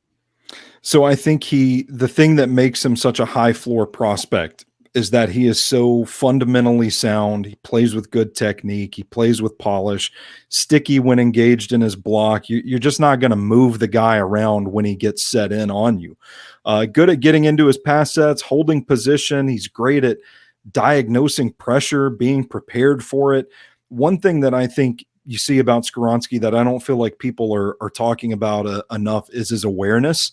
I think when plays break down, he's aware of defenders coming at him from all angles, can get in the way of them. He's great in tests of strength when guys want to go one-on-one with him for some reason and try to drive him back. I don't think you're getting that on Peter Skoronski because of his anchor. Now, this is where I'm reading directly from my evaluation of him. He was one of the first prospects I watched and wrote about. It's one of those situations where you feel like the world is against you, but you got to stay true to your heart. So this is what I felt after watching it. Yep. I don't think he's as explosive as some scouts seem to think. I want to see a little more punch out of his play. He chases blocks more so than dictating them at the second level. And I noticed he seemed to struggle with lateral quickness from rangy edge rushers squirting around him. He whiffed a couple of blocks in the Ohio State game because of this. So I'm looking at that as like why people are going to ultimately project him in at guard. I don't see a lot of people criticizing Skoronski's explosiveness or his power, but I can I clarify that real quick? In your original, when you mentioned that you don't think he's as explosive as many think, do you mean explosiveness in terms of the true the true like combine test measurements explosiveness, or do you mean do you I guess what I'm asking is, do you lump power into explosiveness, or is that separate to you? Because I think that his play strength is a little bit underwhelming, but I think his explosiveness is fine. Is that what you were referencing, or are you just disagreeing on the explosiveness? I would say that the explosiveness does not translate from like the combine drills to the tape consistently. I think he flashes it, but I don't think the burst, the stuff like that. I think there were cases I felt like, oh man, if he's playing against more NFL talent on a regular basis at tackle, where that can be an issue, I felt like it may kind of, I'm looking at it as like, oh, could that potentially develop into an issue when everybody he's blocking is going to be twitchy NFL level pass rusher? Right. The thing with me for Skoronski, and I won't reiterate all the things we've talked about Skoronski on and off for. Let's just do an hour on Skoronski. Combine. We could genuinely, we could. I've talked at length on this show before. Go back and find it if you're interested in listening to the idea of, just generally speaking, draft evaluation, tape versus traits, and that's the crux of all of these discussions, right? Trying to find that middle ground. I'm somebody that I think firmly believes what most believe. It is a 50-50 combination of the two to get a proper evaluation. You can't ignore the athlete, the specimen, the tools you're working with, and you can't ignore what they've done in the past. And it sucks when you have to evaluate this guy, because those two elements of him and his game are polar opposites. I mean, it is Snow Miser, Heatmeister, standing the devil and angel on his shoulder. It is so unbelievably different. On paper, this guy's a potential Pro Bowl guard. On tape, this guy is a definitely Pro Bowl tackle. And so it becomes this guy forces the issue, right? It's, which do you give more weight to? Do you give more weight? Because if you think he's a tackle, that by definition, objectively, this is not an opinion. If you think he is a tackle, it is because you think his tape matters than his traits. And if you think he's a guard, once again, if you think he's a guard and you're one of the smug people on Twitter talking about, like, well, he's a guard, so you wouldn't draft him at 11. Duh. They're not going to draft him at 11 if they think he's a guard, moron. It is one of those things where you are saying, whether you know it or not, Twitter army, you are saying this guy is his tape is not important to me. That's what you're saying. Because if his tape is important to you and you're a real draft analyst, like you are, Stoney, you have to acknowledge the fact that dude doesn't miss. On tape, the dude does not miss. And in the Big Ten, they put out some pretty good pass rushers in the Big Ten. He's played there for 3 years. He's went up against not just guys that will be stud NFL edge rushers, but guys that are stud NFL edge rushers, the Aiden Hutchinsons of the world. Like, this guy's seen all of those guys, and he's pretty much won against all of those guys. And so it becomes tricky. He played at that level with those guys who are now succeeding at the next level, alongside the guys that you're concerned that this guy's not going to be able to succeed against at the next level. Like, that doesn't square. That does not work. And so it's tricky, because it's like, well, does he change level to level that unlike the edge players do? There's an argument to be made there. Maybe just the overall assignment is different in the NFL. Maybe you can't get away with it quite as well as you can in college. I think that all of those things, you can lend credence to all of them from a statistical standpoint. He took over for other noted stud NFL lineman Rashawn Slater when he opted out of the 2020 season. He played 3 years. In terms of PFF numbers, just for reference, he never had below an 81 grade in all 3 years. He's been the consistent king of offensive tackles the past 3 years, and has topped out this past season at a half point shy of a 90 overall grade on the season, which is ridiculous. In those 3 years, across 2,300 snaps, he allowed 5 sacks, 12 hits, and 26 hurries. So you can do the math, but that's a very low percentage of all of those things. This guy is a very constant monster, great pass blocker, better pass blocker for sure than he is a run blocker, but he's a great run blocker too. He's just a great lineman. So it all comes back down to the thing that I've been saying for a month, and the thing that everybody's basically been saying. His high, when not everybody's saying this, because there are some that are so confident he cannot be a tackle. I don't understand why you think that when we saw this. I think his high end is a top 10 tackle in the league.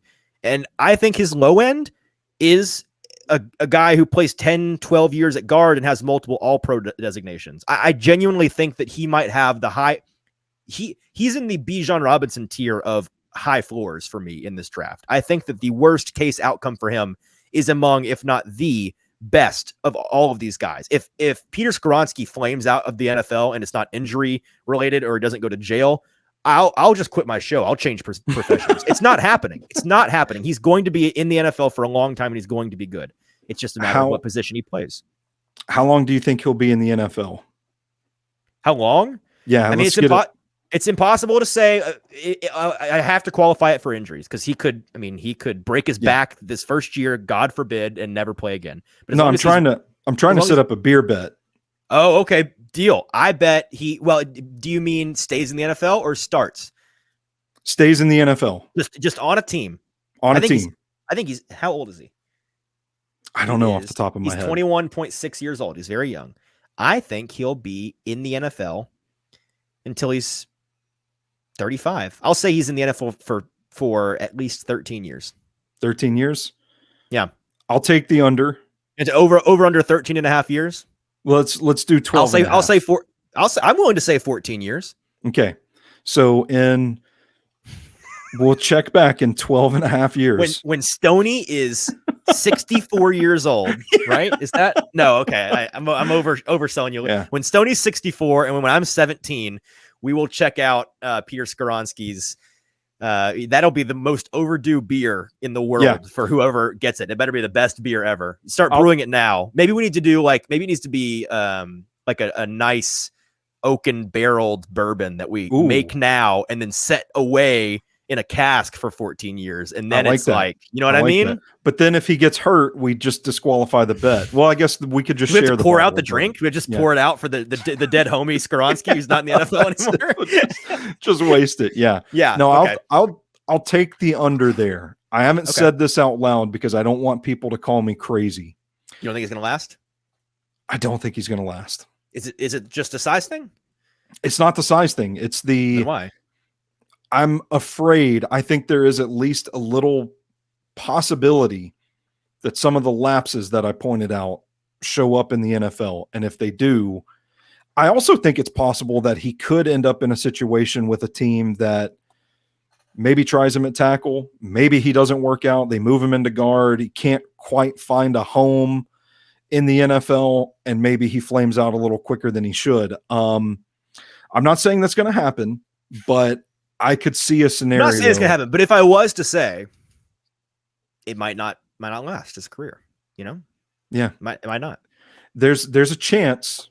There's a chance he's either going to have a career or he's not going to have a career. Right. So it's we 50-50. We should pick the box. anything can be in there. It could even be a boat. Yeah, exactly. So yeah, do you take the boat or the door? I'll take the door. Anything could be in there, even a boat. I'll put it this way. I feel like the tape at left tackle is so good enough. That's right. So good enough. The goodest enough, some have said. Somebody that takes him, you got to roll the dice on the left tackle spot. Yeah, no, you have to. You have to roll the dice on the left tackle spot. And that is what makes this draft tricky for a team like the Titans who need a left tackle, or at least would really like a left tackle. And fans certainly would prefer Andre Dillard to be bumped inside. We have hit the 90-minute mark. So we've got 3 guys left to do. Let's try to get these guys done in the next 10 minutes or so. Okay. And it's a good thing that these are guys that, I mean, they're the best players, but also we can probably say the least about them because they've been talked about to the moon, essentially. They have been just talked about incessantly. The last 3 guys we have to talk about are Paris Johnson Jr., Broderick Jones, and Darnell Wright. Let's get the second of the Jones boys out of the way in Broderick. Broderick is my offensive tackle 6, and he is your offensive tackle 3. I'll go first this time to let you defend your guy. The defense gets to go next. They get to go second. So let me pull up the numbers on our guy, Broderick Jones, who, like I mentioned earlier, is generally considered the better of the two Jones offensive tackles in this draft class. On the consensus board, Broderick is the third tackle, 19th overall player. So he's being projected to go within the top 20 picks. On the measurement side of things, he's got a decent height and weight, 6'5" and 3/8 inches, 311 pounds. He's got 34 and 3/4 inch arms, so well above the benchmark for a tackle.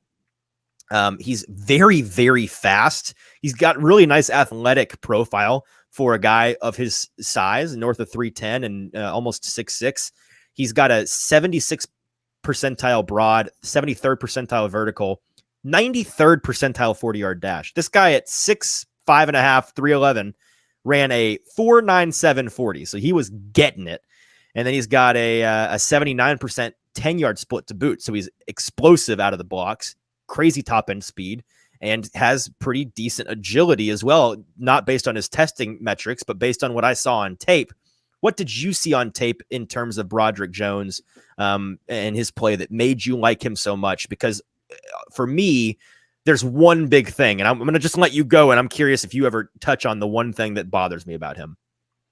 I think he's a punisher as a run blocker. I think he has the size, the physical traits, the athletic traits, like you mentioned, to be a stud left tackle in the NFL. But it's the nastiness, the willingness to drive somebody into the dirt, the mindset that he plays with out in space as a bit of a headhunter. I think that translates well to the NFL, and that's ultimately why I like him so much, because there are some really concerning technique issues. I would not consider him. I think Broderick Jones is a lot more raw than people are saying right now. So can I ask you one question? Let's hear it. Would you consider Broderick Jones a versatile tackle? Not right now. No. Okay. Because my number one knock, I just have written down one trick pony. I think that his bag is immensely shallow and is a relatively raw athlete for the area he's being projected in. I mean, 19th, top 20 guy, and I'm not positive you could rely on this guy to be your starter on day one. I mean, whoever drafts him almost certainly is going to have him there, but it could be ugly in this first year for him. Yeah, and I think that's fair. I think he's another one of these prospects. Like, I said at the top of the show, I feel like there's 1 and 2, for me anyway. There's 1 and 2, and then there's everybody else. And I don't think the difference between Broderick Jones and a Tyler Steen is really all that noticeable, is what I'm getting at here. I like Jones because of the attitude and because of his demeanor when he's playing the game. The technique stuff, he tends to reach whenever he's beaten. He kind of over pursues. He gives up his chest. I thought BJ Ojulari had a really good game against him, where all you got to do is pop a shoulder up there. You kind of throw him off balance and you get right around him to the quarterback. So there are some things that are going to be, you're going to have to work on at the next level. I think you're right. I think there's a lot of technique stuff that's going to make it hard for him to be a complete left tackle week 1, the 2023 season.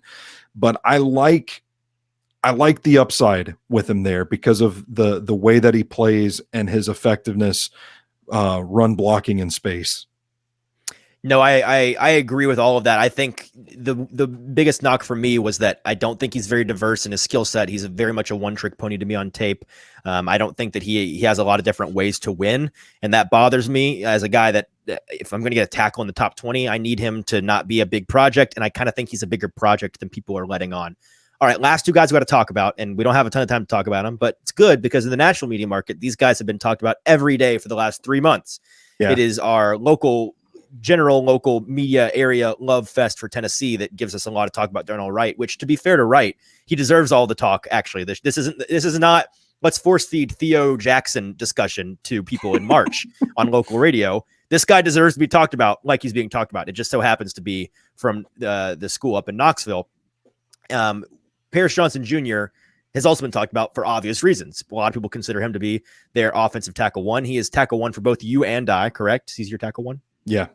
Okay, and then you've got Darnell Wright 2. I've got Darnell Wright 3. Let's talk about Wright a little bit from a measurement from a consensus board standpoint. He's the 4th guy on the list behind Broderick Jones, but he's continued to climb and climb and climb.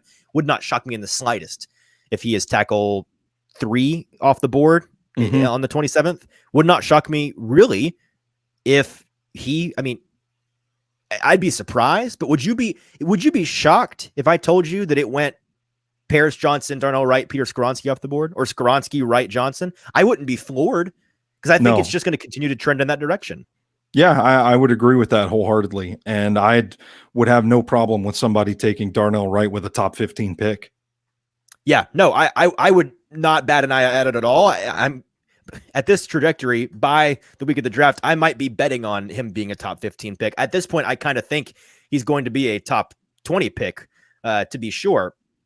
Let's talk about his measurables. He's got kind of some up and down metrics here. He's got a 1th percentile hand size, which I'll let you infer about.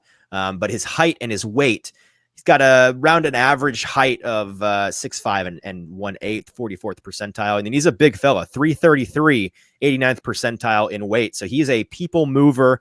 And the way that I like to describe him on tape, Stoney, the only way I can accurately describe him is, unlike a lot of other tackles, he seems to, with his body language, portray that he is having fun with his prey a lot. He is playing with guys often. He's just kind of toying with them back there. He's just it's kind of like when your little brother's trying to fight you and you have the offensive tackle arms where you can just put your hand on their head. Like, that is the vibe that you get from him half the time when he's going up against lesser competition. And then against better competition, like, I don't know, Will Anderson Jr., stoned him.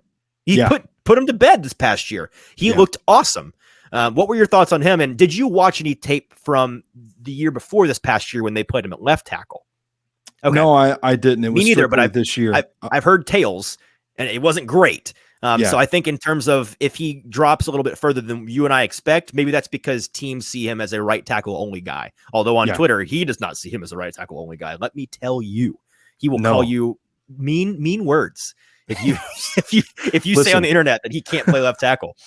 We've been talking for, at this point, peek behind the curtain, 3.5 hours, and I haven't made you hit the bleep button. I'm not going to do it. I'm not going to do it. Okay, fine. I'll also say though, in addition to Will Anderson, he had a really good game. Funny though if we did 200 minutes just for you to drop it on the last.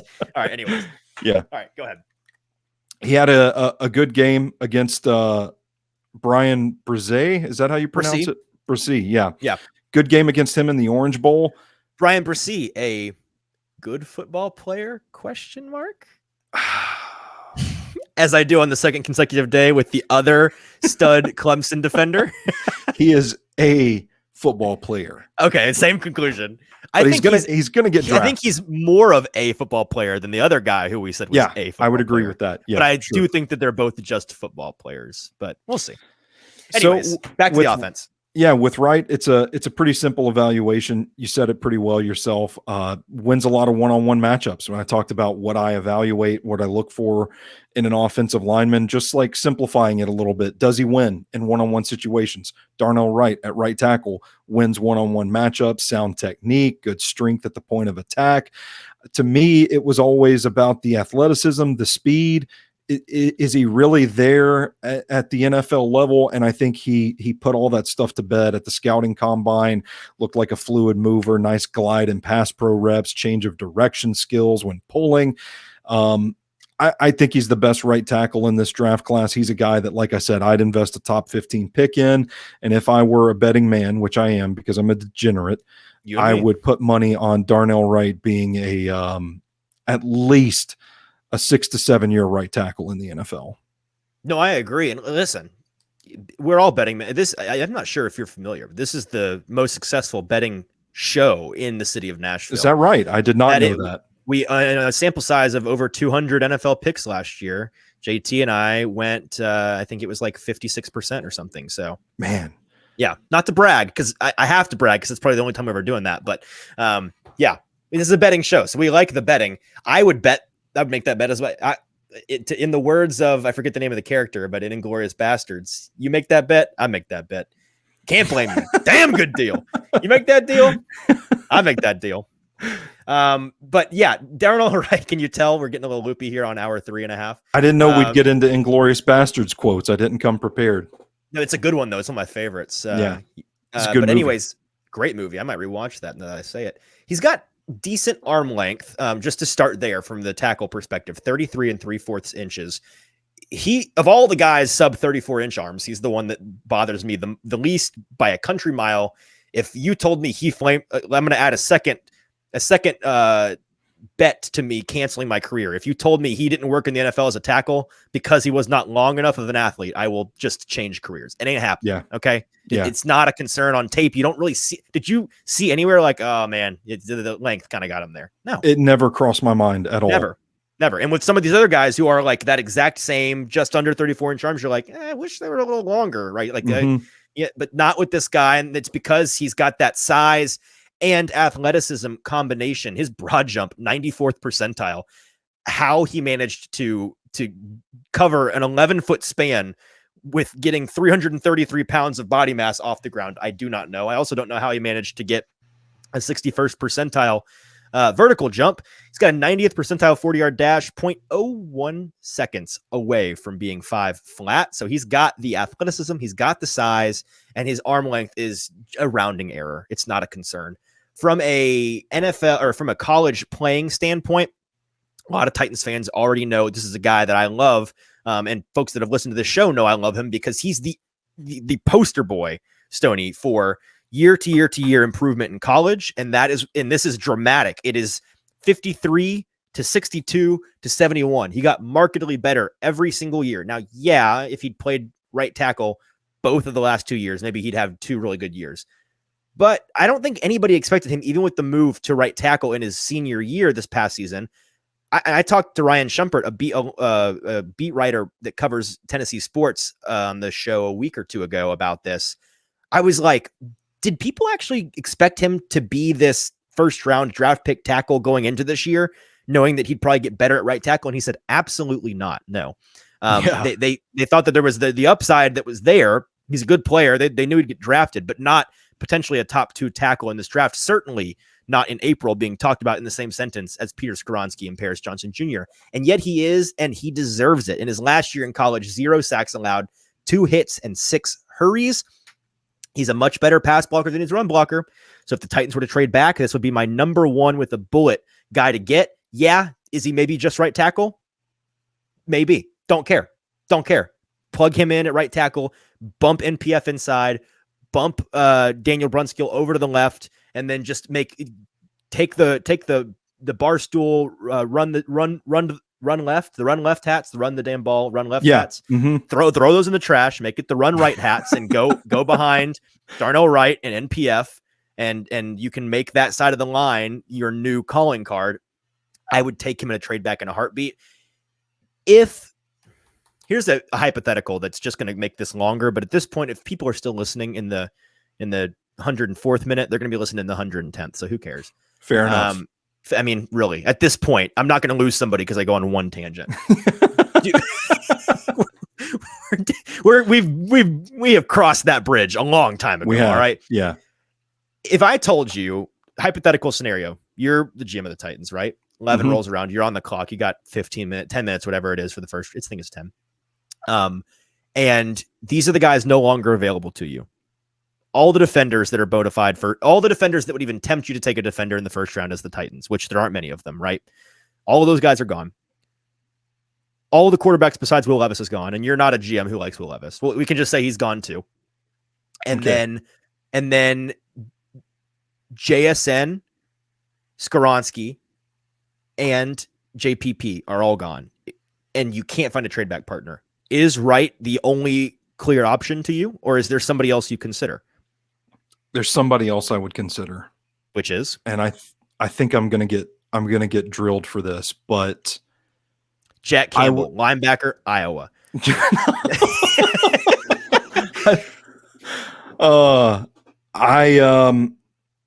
I think I would consider one of the tight ends there. either Michael Mayer or Darnell Washington. Ooh. I get where your brain is at. My heart understands where you're at, but my brain says you're kind of dumb for that. I would rather reach. I've said this before. I would rather reach on skill position guys.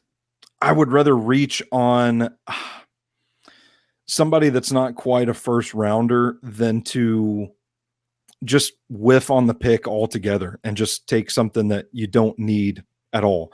I mean, you've also eliminated a pretty big pool of the players by saying like all defensive talent that would be tempting to take there, and the top offensive lineman, the top wide receiver. And well, yeah, I basically, because they're, in my mind, a lot of the people in Titans media and fans think the Titans have a ton of options at 11. And I mean, they do. Yeah. But a lot of the options people are throwing out involve moving. Okay, well, I think Darnell Wright's an option because they could trade back. Oh, I think Anthony Richardson's an option because they could trade up. If they stick at 11, and history tells us like it's very difficult to trade back in the NFL draft that high. You have to have somebody wanting to come up for something. And odds are, just statistically, they're probably going to pick at 11 and not move. At 11, people seem to think, well, okay, it's Paris Johnson Jr. or JSN. And then many have Skoronski as a third, although there are some hardline guys that don't like him. So if those three options are gone, and those three guys could all go in the top 10 before the Titans, it makes me wonder, like, what's their backup plan? What is the backup plan? I think it would be Darnell Wright. I think you're right. I'm just trying to play devil's advocate in my head here. I like Michael Mayer and Darnell Washington a lot. I think that's the kind of thing that would cross their mind, and they'd spend 9.5 minutes of their clock being like, "Oh, I really want to," but they'd turn in the tackle card. Well, I think Washington could be there at 41 for sure. The only other guys looking at my board would be way overdrafting Cody Mock or Steve Avila. Right. But I still think the only other thing that my mind thinks you could justify, and this is only because I'm higher on this guy than most, I wouldn't lose my mind if in that scenario they took Zay Flowers. But that's just because I really like Zay Flowers. I like Zay Flowers a lot too. But it would still be a pretty gross overreach. And that's the kind of thing where Zay Flowers would have to work out, or else that's tough. I think the decision would be Darnell Wright or Michael Mayer for me. And I think Wright is the option. And then you just put your 5 best offensive linemen out there and sort out who plays which position. Yeah, I agree. The only other hypothetical I'll ask before we move on to the last guy is you have Wright above Skoronski. So just be on the record. I want you to say it with your chest. If they're both there at 11, you take Wright over Skoronski for the Titans? For the Titans? For the Titans. I don't think so. No. Okay. So in general, because you like him as a prospect better, right? Over Skoronski as a tackle, Mm-hmm. But for the Titans, you prefer Skoronski. I think I know the reason why, but let me know.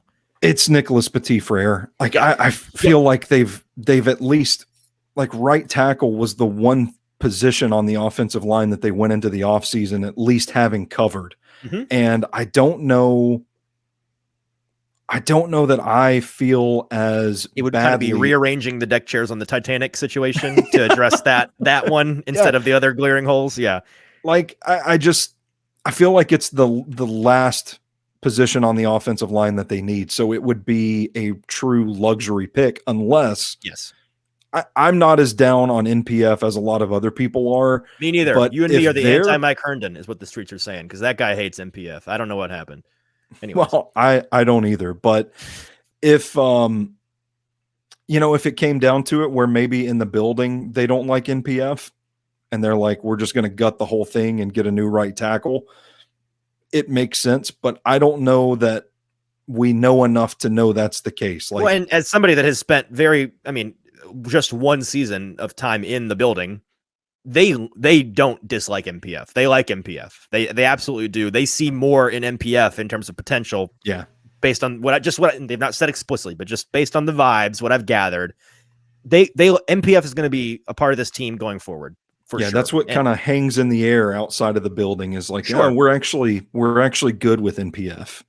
Yeah. The one thing that we don't know from inside the building is when they consider the idea of, well, if we found a better right tackle, what do we think about him as a guard? Because there are, Taylor Lewan, famous Titan, might have heard of him. He has famously said before that I suck on the offensive line at every position but tackle. There are some guys, even the most freaky athlete tackles, who you think, well, they could play anything. They're a bona fide lineman. Nah, man. Sometimes you are what you are.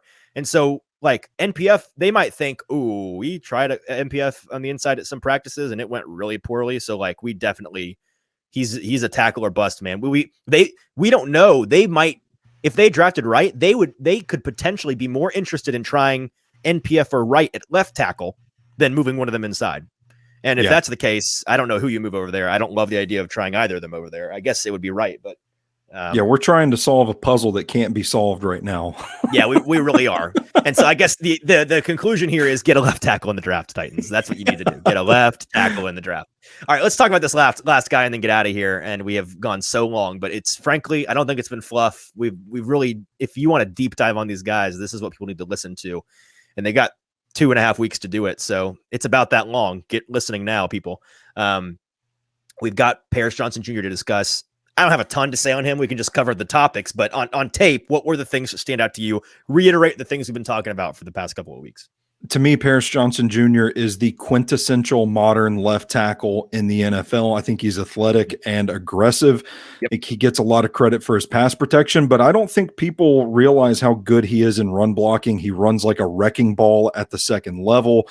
I don't think he's necessarily the type that's going to overpower guys just with like pure power and drive, but he kind of routes them away from the play, pushes them outside, and he's more of a popper. Like that initial contact is not, it's not like a firm strength throughout the block, but he just hits you, man. I don't know if you could hear that. It's like, just imagine. Yeah. It sounded just like a lineman hitting you, like a freight train. You know, like cheeks clapping. If you catch my drift, that's what it's going to sound like when Paris Johnson Jr. hits you. Yeah. I think he's a plug and play left tackle in a zone running scheme for the next decade. I think his drop and set ability and pass protection is football porn. I really had a hard time trying to find a weakness in this guy's game. Like I watched 5 games of his and I'm loving every minute of it. I've got my popcorn. Like, give me the Paris Johnson Jr. jersey right now. And still, I'm not watching this for work. I'm watching this for fun. Leave me alone. Yeah, this is for fun. Like to this day, go in the bathroom with the laptop, lock the door, turn the light off. Paris Johnson Jr. tape. Run it up. I'm still hoping that he ends up a Titan. I would love for them to trade up and get a quarterback. I don't know how realistic that is to expect right now, but I'm such a big Paris Johnson Jr. guy. I'm watching the tape and I don't see anything wrong with him. So I got to give credit to James Foster here. I think he's the best in the game at the film study, the breakdowns. We love James. I don't know if I should say this out loud, but I'm going to, and you can edit it out if you had to. But I talked to James in the DMs a little bit, and we were talking about Anton Harrison because there seemed to be a disconnect. And I'm like, hey man, you're higher on him than I am. Which games did you watch? Because I want to see, I want to try and see it through your eyes because you trust James Foster does the work. Mm-hmm. And his response was like, oh, I watched 5 games in 2022 and the entire 2021 season. I started with with his Pee-wee year. He was 6 years old. And that is exactly what happens. I'm like, what? You watched 25 games of this guy? Well, I started by watching his grandfather in a leather cap, and then his dad had an awesome career in high school. And then when I got to Anton, it kind of tracked. Yeah, exactly. Yeah. So I mean, he is the best, the most thorough draft analyst in the market for my money. And I watched his evaluation of Paris Johnson Jr. and he kind of pointed out that he can get beat inside sometimes. And I'm like, okay, I'll take that. Yes. If you need a flaw for Paris Johnson Jr., getting beat inside is one of them. This shouldn't shock you at all. My only knock really was just his hand usage is a little sketchy sometimes. Maybe usage is wrong. Placement is and honestly, he's so dominant. I watched it and I'm like, I'm not sure if that is poor technique or just him being lazy because he can get away with it. Which might be the case. With guys this good, sometimes it is, and this was the case. I talk about Darnell Wright kind of just playing around back there. I have a hard time watching their tape with the guys that are lesser talents. You watch and you're like that. You can tell he's trying, and that's wrong. Yeah. I'm not positive that they're really giving it their all. Like, are you dialed in here, or are you just playing around with a guy that's way less talented than you? That might be the only cause of the downsides for him. He's certainly a left tackle, modern left tackle. I'm with you there from a measurement standpoint, and on the consensus board, just for reference, he is the overall tackle 2 at the moment behind Skoronski by just a hair, but that keeps going back and forth. From a measurement standpoint, he is like Dawand Jones if Dawand Jones was 30% smaller and 30% better. 6'6" and 3/8, crazy tall, 313 pounds. So much more slight than Dawand is, but from a wingspan standpoint, he rivals Dawand as closely as anybody else in this draft. 95th percentile wingspan, 96th percentile arm length, 85 and 1/8 inch wingspan, which is ridiculous. Had set the record at the time of the combine for the lineman in that draft until Dawand went right after him. And you're like, oh, never mind. His broad jump and other testing numbers, which aren't on Mock Draftable, but they were good. I don't remember what they were exactly. His broad jump is on here, and it was indicative of the kind of range he was in of the other athletic testing. 84th percentile, 110-inch broad jump. So this guy's a crazy athlete. The thing that stood out to me at the combine the day of, and I tweeted about it that day, I talked about it that day, I came home and I talked about it, and I'm still home and I'm still talking about it. This guy is the ultimate mover in this draft. I've watched all the best players in this draft at every position, and nobody moves, in my opinion, quite like Paris Johnson moves. His movement ability in pads and out of pads is true. I mean, I'm not trying to grab the guy's jock here, but like truly it is remarkable. I guess the best word is mesmerizing. Like you're at the combine in the media section, and everybody's just, you're looking up and down at your notes. You're checking your phone, you're watching, you're looking around, checking out the fans, looking at different drills. And rarely does something really catch your undivided attention. This guy gets into the position drills, and they're doing 3-step drops, and they're doing drills with big former linemen, I'm sure coaches with bags on their chest, and they're running around the agility drills to run around the bags. Pretty much the entire period of that for him, which was 30 to 45 minutes, that was the most undivided attention any of the testing on the field had for me. And I was watching pretty much just the one guy, Paris Johnson Jr., trying to figure out what it is about him that made his movement different than the other guys. But his foot speed and quickness combined with at almost 6'7", 313, he moves like a ballerina. He seems to be so soft-footed. The way he moves as a violent lineman, yet somehow he also manages to look like Legolas walking on top of the snow in Lord of the Rings when everybody else is sinking. And I don't understand how, but he does. And that fluidity is just so valuable for a guy that is going to try to keep edge guys getting around the edge. I mean, you ask James Foster, he lets guys inside sometimes. Frankly, I'm inclined to say it may be because he's too good at setting the edge too quickly, and he leaves a gap for the guy who may have been trying to go around the edge and then sees a door. He's like, I guess I'll just step right in this door he's left me, because he's somehow more athletic at getting the edge than the edge guy he's facing. But the tools are ridiculous. He can cut off the backside so easily. He's able to displace 3 techniques with his size. He's great with mirror off the edge. He can lead out for a screen. Like, I'm not sure what he can't do, frankly. Yeah. He's kind of got that versatility. I think he's got the most versatility for a guy at this size with this frame. Like, usually at this size, there's some limitations. With him, I think that he truly is just that capable. And the last thing I'll mention is that our guy JT, producer JT, who can't be here tonight, sang with him in choir in high school, and apparently he's a good choir singer. So that's the only thing I have to add. Well, which is that? Not relevant, but he's good at singing. So if you want him to sing you a song, then he can. Add that to a scouting report. Sure, good singer. So I think that does it for us today. Right, we've covered everybody here. We've we made the last 20 minutes way longer than they needed to be, but I don't care at this point. Listen, I don't care. We're having a good time here. We are having a good time. Last thing I'll say about Paris Johnson Jr. for Titans fans, end us on a big note here. Okay. I watch his game and I see a more athletic Taylor Lewan, and Taylor Lewan is a pretty dang good athlete. So I heard he was pretty good in the NFL. Yeah. Played a few years. Yeah. Yeah. Won some awards and such. All right. Well, with that, I think we have done it here. Let's recap. And Stoney, I failed here. I didn't quite write down all of your list. So if you wouldn't mind running us down your top 10 guys from 10 to 1 real quick, and I'll run mine down. 10 to 1 offensive tackles in the 2023 NFL draft. I go Carter Warren, Tyler Steen, Jaelyn Duncan, Anton Harrison, Matthew Bergeron, Dawand Jones, Dawandre the Giant, I might add, Peter Skoronski, Broderick Jones, Darnell Wright, and Paris Johnson Jr. Love it. For me, my 10th offensive tackle is Tyler Steen out of Alabama.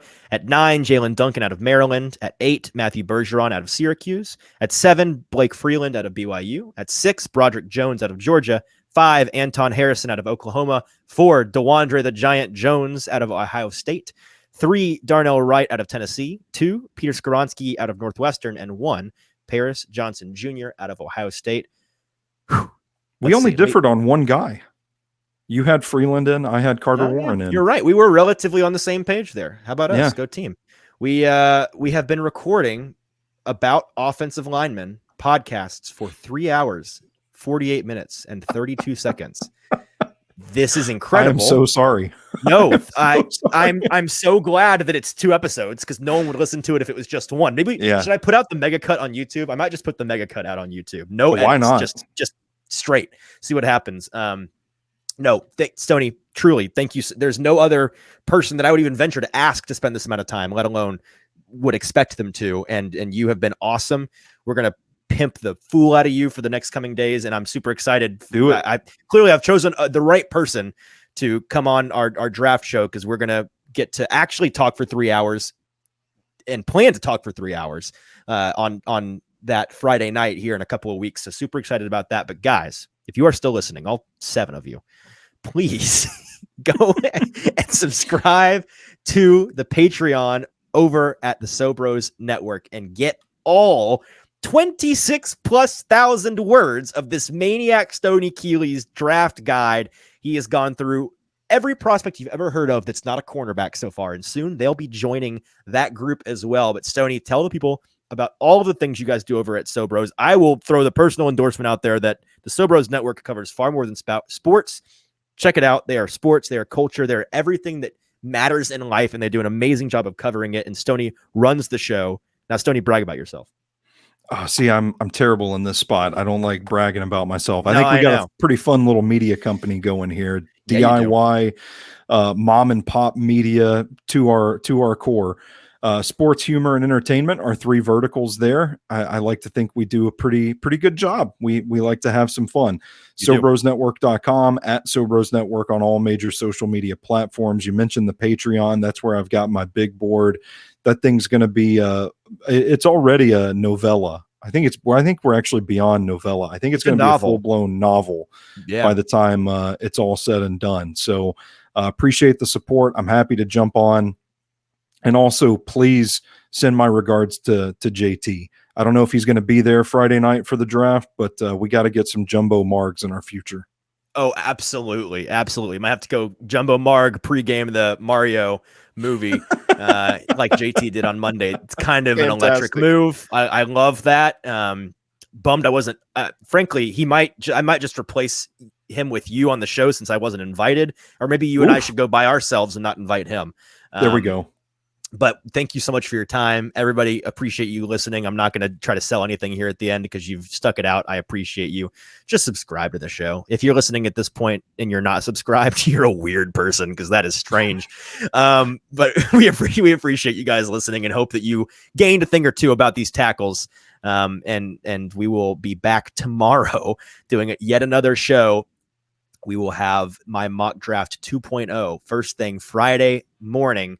I'll be going through all of the changes that I made to my mock draft that are many. There are many, many, many of them.